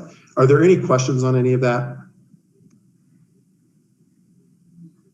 I don't see any hands. Okay, great. So the next part of the conversation tonight is in the engagement and education strategies. And so we're going to do a refresh on social media platforms, and also we have a series of what I will call CAN connection articles that we've created over the years. We're going to do a refresh and work with communications on putting a new spin on some of that stuff.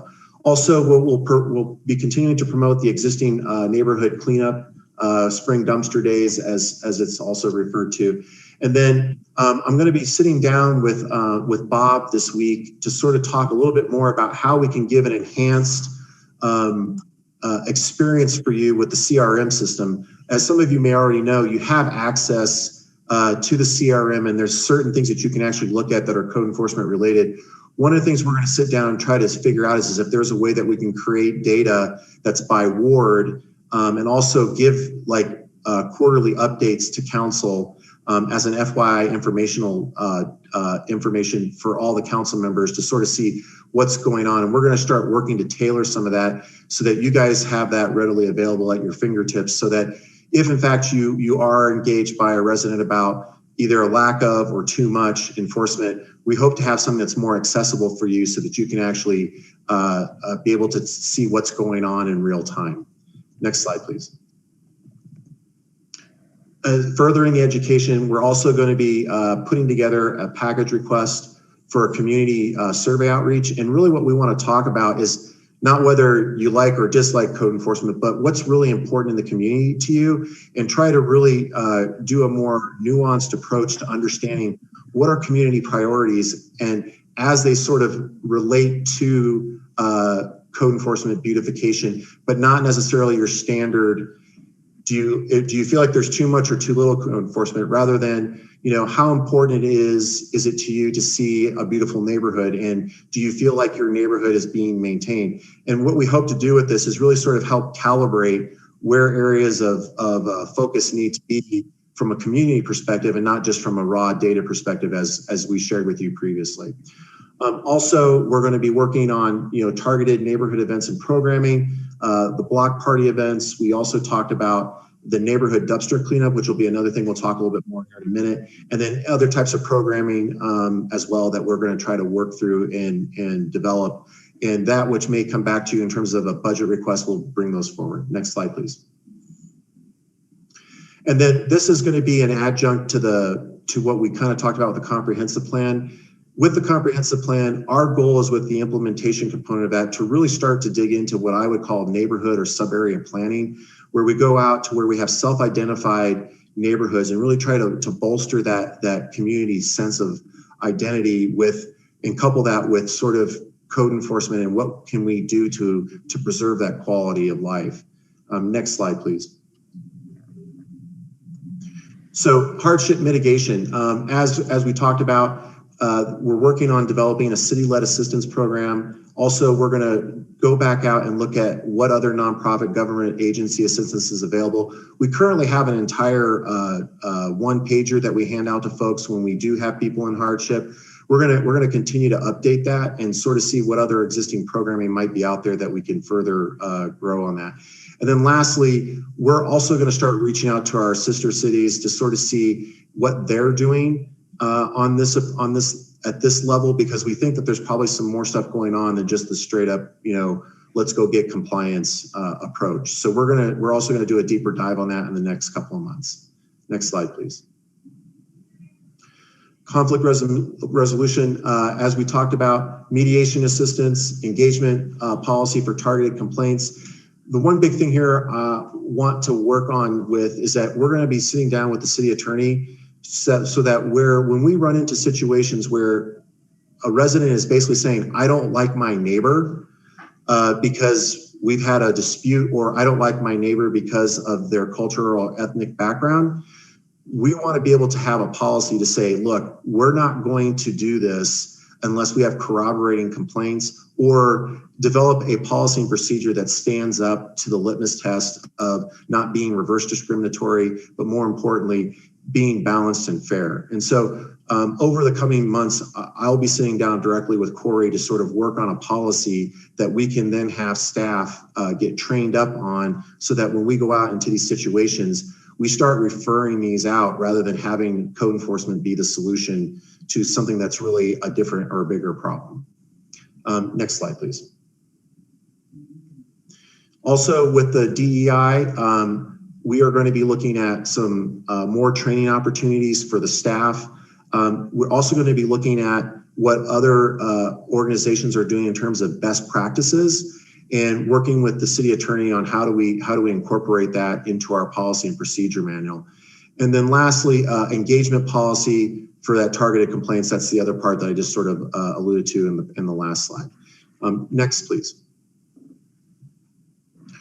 So reprioritization and enforcement, we are currently working on that right now in terms of how we're going to amend our policy and procedure manual for staff.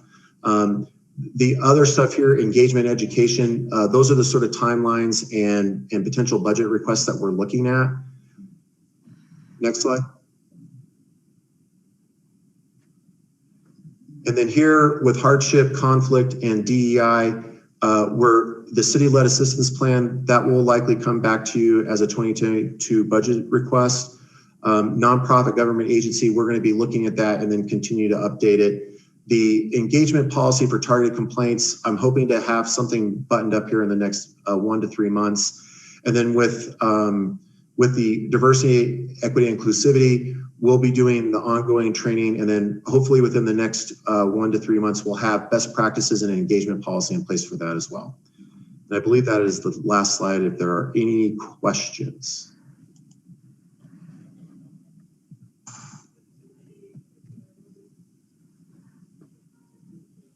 I knew Coney killed me. He took the air out of the virtual room. I mean, either that or your presentation was very thorough and you didn't leave us with any questions. Thank you. I think that's where I'd go. Councilmember Duran Malika.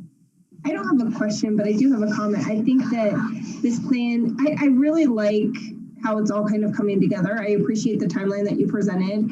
And I feel like you did a really good job at listening to council and really just trying to implement our suggestions and our perspectives, at least. I like the idea of having a unique CRM kind of access. I'm kind of interested to see what that kind of looks like. That'll be fun. But overall, I think great job. I think that this is a lot of work. It's a heavy lift and it's a huge project. And I think you're definitely headed on the right track. So thank you. Thank you. All right. Well, thank you. I think we're ready to move on to the next item. Bye. Good night. All right. City Attorney Hoffman, the Ward 4 council member election process. Take it away.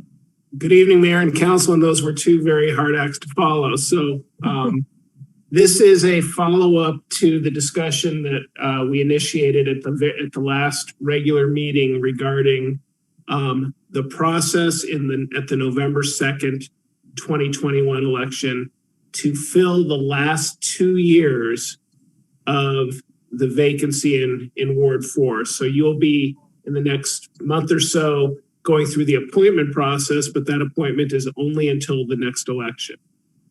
And as you recall, there were two options. The first is to follow what we would call the statutory guidance, which is what is for statutory non-home rule communities, the process that would normally be followed. And that is to have two separate elections, one for a 4-year term, one for a 2-year term. Each document in the election process, including nomination petitions, would specify whether a candidate was running for the 2-year term or the 4-year term. You could not run for both, so a candidate would have to select either the 2-year term or the 4-year term. The other alternative was to create a local process, which we've referred to as option 2, which would have both candidates elected from the same question, with the top vote getter getting the 4-year term and the person with the second highest number of votes getting the 2-year term. So in that context, the nomination petitions would be the same for everybody. Everyone would be running, if you will, for the same office. You would just have two winners, if you will. I think Joanna and I looked separately at examples from other communities. One thing that I learned, frankly, is that most communities that do this have it in their charter. So you wouldn't necessarily have a lot of the description on the ballot that you would expect.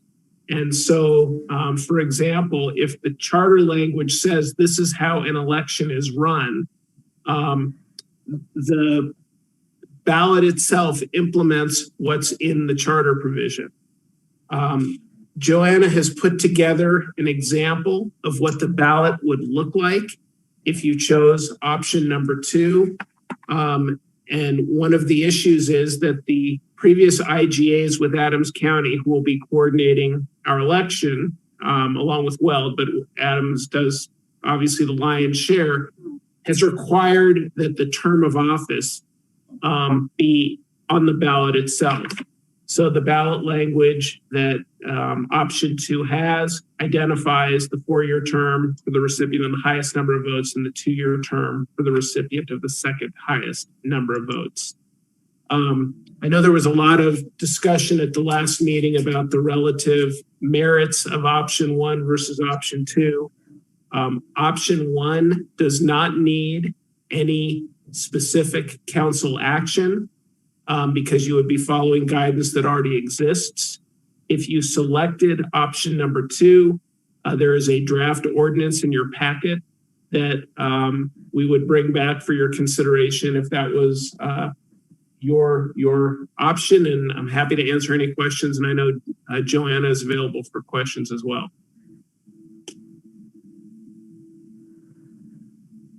I don't have any questions. I really do appreciate both of you going back and digging in a little bit, and the memo having some really clear examples. That's really helpful.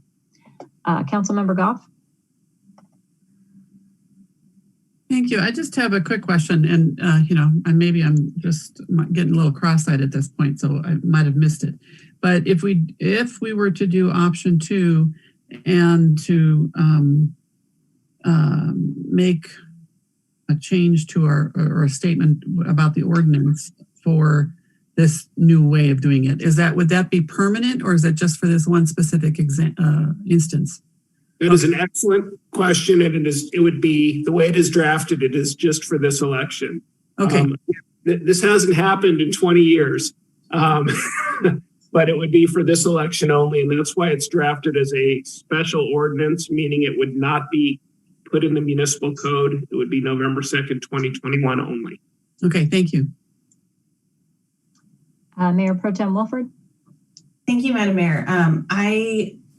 Initially, I was really liking option number 2, and I'm really glad, I don't know if it was you or another council member that had suggested that we all pause and take a moment to breathe and think about this, and have Corey and Joanna kind of dig in a little bit more and bring us some examples. I feel like option number 1 is so much more clear. And I wouldn't have felt that way unless I had seen it written out. So that's my preference. I think option 2 is actually a little confusing. So I'm open to what the rest of council decides, but that's my preference is option 1. Councilmember Brown. Thank you for clarifying all of this for us, Corey and Joanna. I started out thinking option 2 was the way that I thought I would like to have it handled. But I am actually in favor of option 1 now, having some time to look over it and look at this wonderful paper you guys wrote. But I am for option 1 and would decline on option 2. Does anybody else want to weigh in? Councilmember Peterson. Favor option 1. Councilmember Witkovich. I also favor option number 1. Thanks. Councilmember Duran Malika. Option 1 looks way better. When you see it, it really makes a difference. Antonio, you want to weigh in? Option 3.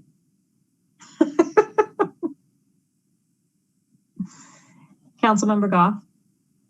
I think option 3 is that he gets to stay on city council remotely. But, I was kind of considering, the experiment or the interesting way of trying something new.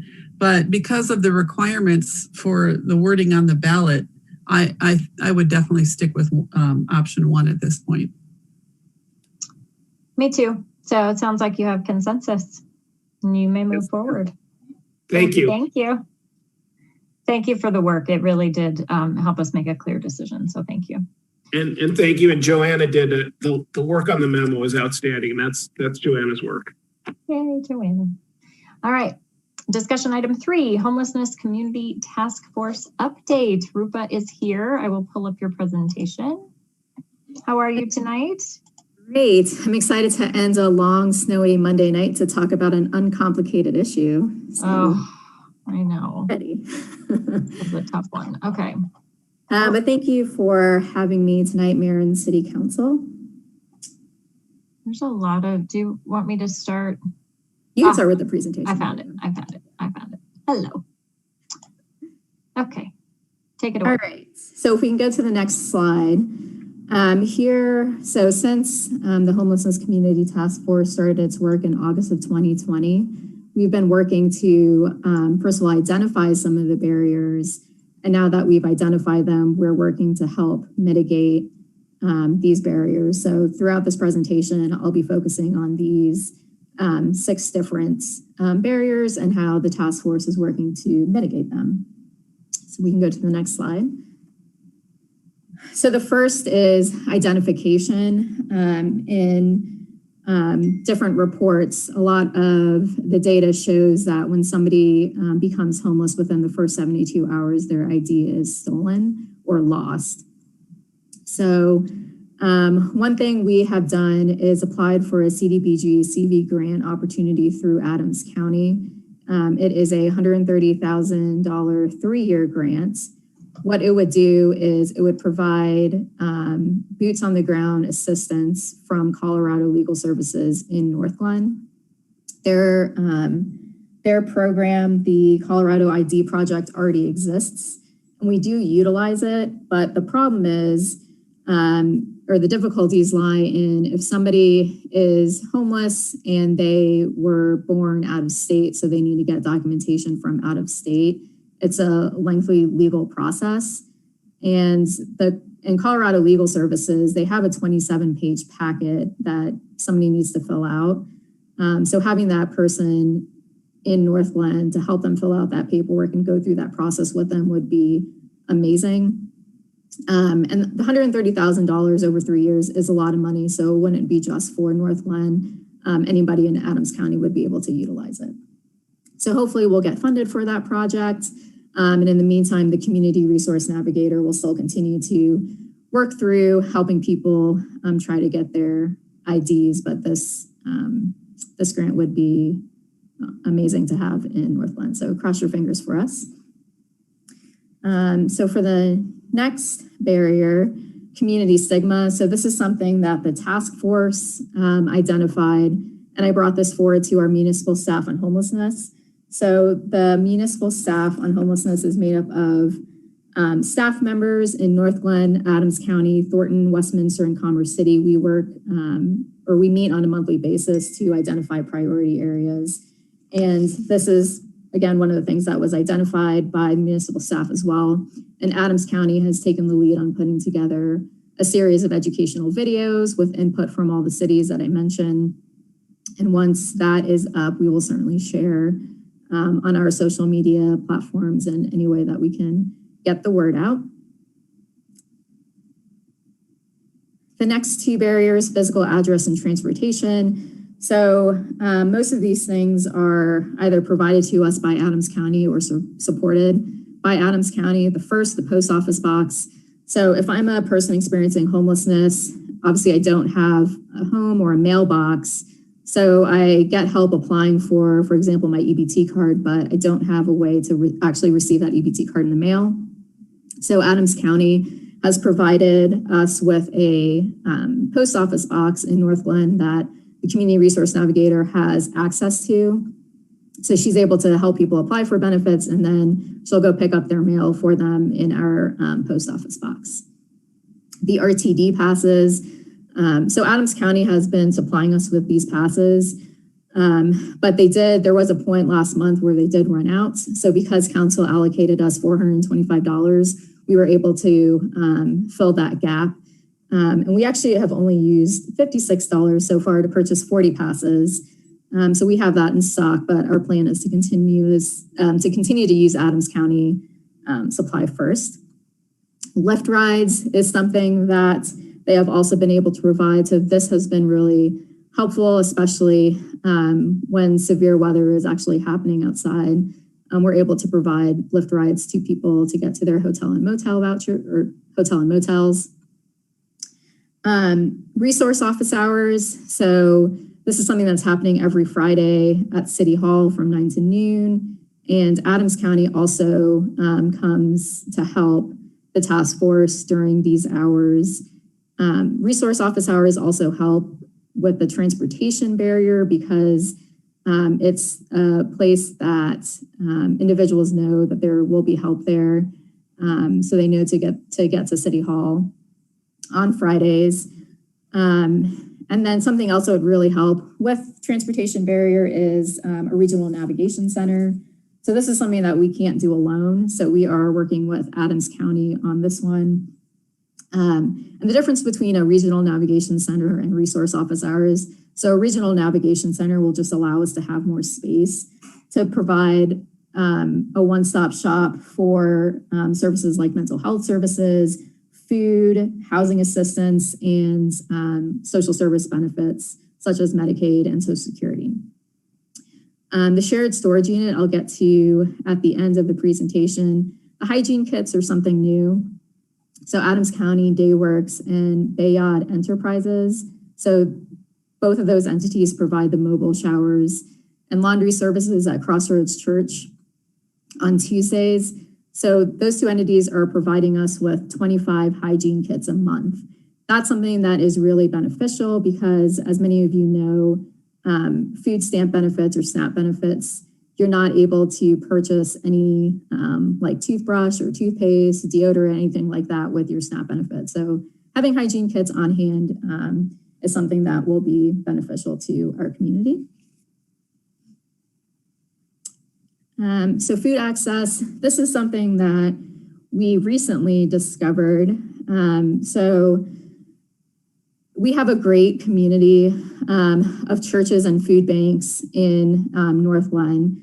So this doesn't happen all the time, but outside of food bank operating hours, people experiencing homelessness do have issues accessing food, especially if their EBT card hasn't arrived in the mail yet.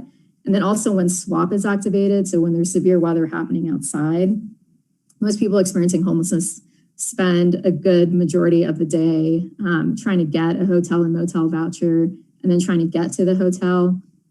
And once they're there, their food banks are closed around that time and the hotels themselves aren't going to provide food. So our request is for council to support our purchase of 12 $20 gift cards totaling $240. I know that probably doesn't seem like a lot, only having 12, but we don't anticipate this happening all the time. So we think 12 should be enough. And then if you go to the next slide. So housing and shelter, of course, is another continued barrier that our homeless community faces. So we are still collaborating with Colorado Safe Parking Lot Initiative and Adams County on safe parking lots, safe outdoor spaces, and tiny homes. The issue for safe parking lots is finding available partners who are willing to provide safe parking lots. And then safe outdoor spaces and tiny homes, there's always the issue of funding and land availability. So again, that's not something that we can do on our own. So we're looking for a regional collaboration, especially with Adams County. And Adams County has said that they are willing to work with us on that. So that's something that is promising and we're thankful for that partnership. And then on April 12th, so recently council approved $10,000 to go towards Adams County's SWAP program. The last item on here is something for council consideration. So just a brief explanation of what this building code amendment is. So as you all know, the major shelter resource in Adams County is the SWAP program. So the hotels and motels were utilized quite a lot, as you can see in the SWAP data report that's included in your packet. So it was utilized quite extensively last season, but we may run into capacity issues this upcoming season with COVID-19, with the pandemic, hopefully, knock on wood, slowly lifting. We may not have the vacancies at hotels and motels anymore. In addition, the cold weather network wasn't really able to house a whole lot of folks last year because of COVID-19 restrictions. So something that we want council to consider and something that the city and county of Broomfield did was to amend its building code to exempt places of religious worship from certain requirements to allow for overnight housing during this upcoming cold weather season of October 1st to May 1st. So if council is okay with us moving forward with this, we would bring this back to council in a more detailed plan of what the building code amendment could look like. And in addition, we would also recommend that council consider any places of worship to have to apply for a special use permit, which would require notification to surrounding neighbors. And I think I just have a couple more slides. So this is something that you all have seen now in the monthly reports that the police department sends out. We are starting to collect data on how many people experiencing homelessness we encounter. And this is something that we get asked all the time in the community. So we separate it by the number of interactions the community resource navigator has. So for that second column, the number, for example, in April, so the community resource navigator had 47 interactions in April, but that was 30 unique individuals. The number of interactions by the police department as it concerns people experiencing homelessness in April was 66, but we're not able to separate, because those come in as calls for service, we're not able to separate it out by unique individuals or not. But the majority of those calls in April, and this is a trend that we see all year, but the majority of those calls are for unwanted party or wellness checks. And then I have one more slide, I think. So something else that we get asked a lot as well is how can the community get involved? So we have revamped our Homelessness Community Task Force webpage. There's a link on there that provides you with a PDF printable version of the list of resources that we provide to people experiencing homelessness, a link to the Adams County website for a list of their resources. There's also something that is new on there. There's a link to Amazon for a list of items that are donated to the Adams County Street Outreach. So those items are shipped to that shared storage unit that I mentioned earlier. So when we as staff encounter somebody that's experiencing homelessness and we identify a need, or if there's somebody out in the community that identifies a need, we have access to that shared storage unit where we can go get those items for that person. Also on the website, there's upcoming quarterly meeting dates for the task force. The next one is on May 20th, and our call-in information is on that site. And then there's also a section on there where folks are able to provide feedback on our efforts and provide any recommendations that they may have. And with that, I will take any questions. Thank you, Mayor.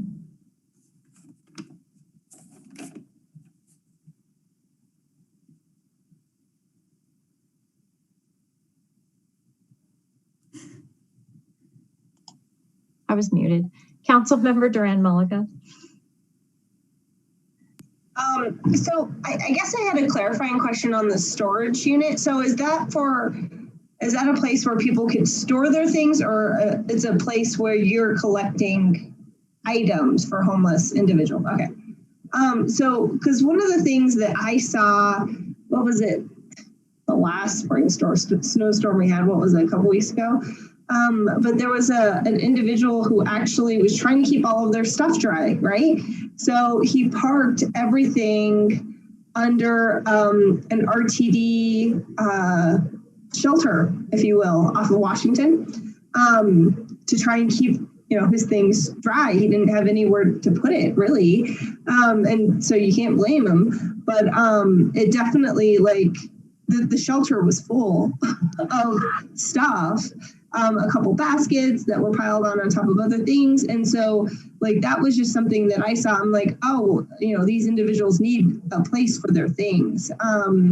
And because they are now, like, then they have to resort in putting it in, an RTD shelter or other parts of our community that, other members need. Because anybody who was riding RTD that day or the next day when the snow finally hit, there wasn't room in the shelter for any other individual. And so that's why I was curious if that was on the list of something to be considering, and then that's where I was thinking about the storage unit. So yeah, that's a great question. And that's something that navigation center would be really useful for, because that would provide the room for that. And that's kind of the model that's in Denver as well, that you have like a day shelter that you're able to park your stuff there. And the other difficulty too is that right now we just have part-time staff. So it'll be kind of difficult for us to be able to access like a storage unit for people to get in and out of, because we would want to have control over obviously the security. So that's the other limitation as well. But it's really more so, it's really having the space for it that a navigation center would provide. Okay. All right. Thank you. That helps. Councilmember Brown.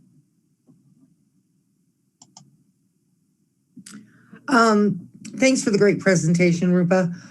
I have a question on the $20 gift cards, and I know it's not a lot of money, but would we limit those to Safeway and to whatever that other, I Save a Lot?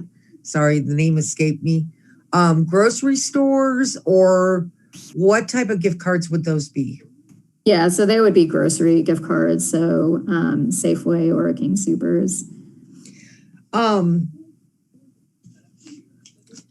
The next thing I say that I believe I'll get some backlash for is there a way to, now that our grocery stores sell alcohol in the stores, is there a way to limit that out of it?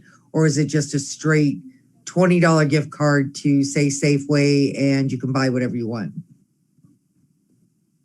That's a good question. So I don't know. I mean,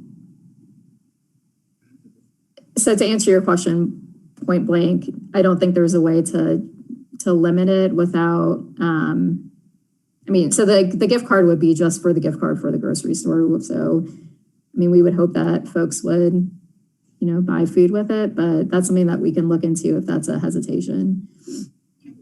It's a little one for me, but it's only $20. The new thing up at the Safeway is that you'll be asked for $18 for a hotel room. They're a victim of domestic violence, and they're $18 short for the hotel room for that night. So I'm worried about it, that it would be used for the wrong thing, but it's not that much money. It's not that many gift cards. I could get over it real quick. Councilmember Goff. Thank you. I really like that what the task force, I guess I should say, has been doing so far. The presentation was very good. I'm looking at the Amazon. I clicked on the link, and one of the items there is out of stock. So you might want to just see if you can find some other suggestion. And it also does seem to be primarily men's clothing. So I'm just assuming that that's because that's who we're primarily encountering, or? Oh, that's good feedback that I can take back to Adams County. Okay. All right. Thank you. Councilmember Witkovich. Thank you, Mayor. Thanks, Rupa. Great presentation. I just wanted to throw out my support for the request for the $240 for the gift cards. And I would also support you bringing us back the information about the building code amendment. Both of those are great ideas. Thank you. Mayor Pro Tem Wilford. Thank you, Madam Mayor. I also support the $240 gift cards in the building code amendment.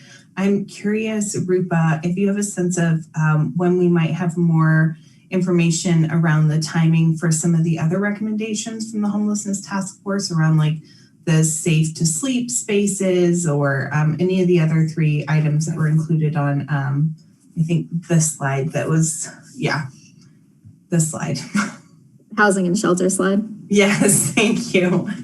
Yeah, so with the safe parking lots, I mean, the difficulty in that is finding partners that are willing to have their parking lots converted into safe parking lots.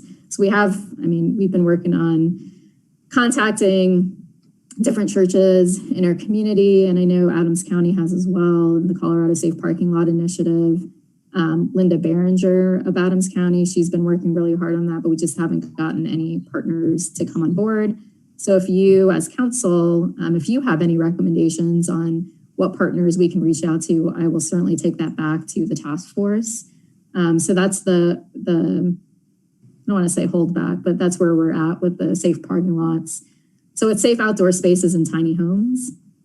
So our limitation in Northland is that we don't have land that we could just turn over into safe outdoor spaces or tiny homes unless we've completely overlooked something. I'm welcome for feedback. And and recommendations from council on those items as well. But that's something that we are really looking to Adams County for help with. And I know, I mean, for example, the city manager and she's been pushing the county manager on those items. We meet on a monthly basis with our municipal partners. So, I mean, I would love to see that happen. I know the task force would love to see that happen, but it gets a little more complicated when it actually comes to, okay, where's the land and where's the funding? Okay, thanks, Rupa. And then the other question I had was, I think I've been seeing that Aurora is planning on using some of their incoming stimulus funding to tackle homelessness. Is that something, I don't know where we are in terms of receiving that stimulus funding, and if there's been any thought around what we can and can't do. I just wanted to flag that and see if you had any thoughts. So Treasury guidelines actually just came out yesterday, I believe. So I don't think we have any, I guess, ideas right now. And Corey, I saw that you unmuted and so did the city manager. So I will turn it over to you guys. Let me just jump in real quick because the U.S. Treasury provided this nice little cheat sheet that I can certainly share with council. The one caveat is we're going to receive our funding through the state. We're not an entitlement city. So I can't even tell you today what our amount is. I've seen projections, but the U.S. Treasury still has a bit more time to issue additional guidance for funding that's going to go through the states to non-entitlement communities such as Northglenn.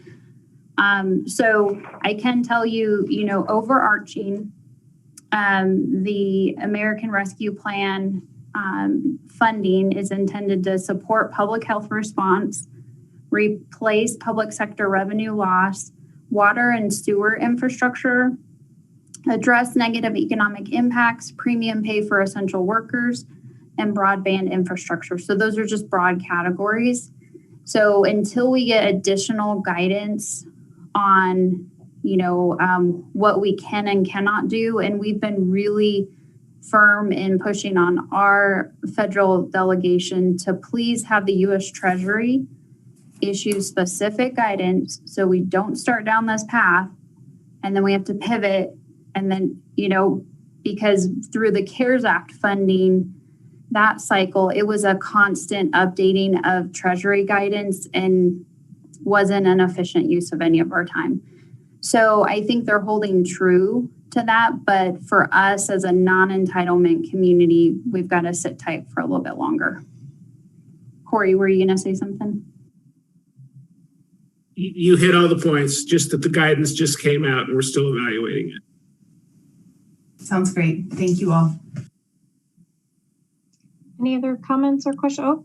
Councilmember Duran Malika. And really just kind of to follow up on that point that Heather was saying. So when that time comes and we need to start having those conversations, because I think there is more flexibility maybe with some of this money. I would really love to have a session that perhaps could be more effective than our last strategic planning meeting, because it was a little tough to kind of work together, I think, in that document and really come to a consensus. I really want to make sure that we're thoughtful and have a really good set of ideas on how that money could be spent, because I think homelessness could be one of those issues that we choose to fund, but I just feel like we need to have a really good conversation, perhaps better than, that's at least my opinion with the last strategic planning meeting. It was really hard. It wasn't really a cohesive conversation I felt like we had previously. And there were a lot of ideas that were just passed over, frankly, for no good reason. And so I would really like to just flush that out, because, there's a lot of great things we could do with this money, and I just want to make sure it goes to, we have good consideration of all ideas. To that point, council member, I guess when you said strategic planning meeting, that was a different process. You're totally right. I went all the way back to the process that we used for CARES funding. How did you feel that went? Because I felt like that was really effective. Yeah, I think CARES funding was a little bit more structured, and I think maybe that's what helped the conversation guide through. And with more flexibility in the way we could use this money, I think that could help, really just have a variety of ideas to kind of choose from and then go towards. Maybe what happened with the strategic planning meeting, we all just kind of regurgitated like all of these ideas and threw them onto like a list, and everyone was trying to parse through what they were. And it wasn't really much of a conversation beyond that. So yeah, I think maybe the way that we did the CARES fund worked a lot better because it just had a little bit more structure. Yeah, I think the guidelines that Heather was referring to might help us do that. I feel that the city did a really good job spending the CARES funding and really supporting our city in creative ways. So a lot of, staff came forward with some really interesting ideas. So yeah, that's where I went back to, but I see your point about strategic planning. Any other comments for Rupa? Thank you for that presentation. It's always nice to get an update, and thank you for working with that task force so closely. We're moving into public invited to be heard. I don't see anybody online. Joanna, has anyone reached out to you to speak at this time? No, I don't have any written comments or voicemails tonight. No. Okay. One final thing. So this is our regular meeting. Next week is our study session. By the time we come back to another regular meeting, our city will have grown by 1. So our best wishes to the Wilford family, and they will have a sweet baby girl by the time we come back together at a regular council meeting. So congratulations and good luck with all of that. Thank you. All right, being no further business, we are adjourned. Have a great night.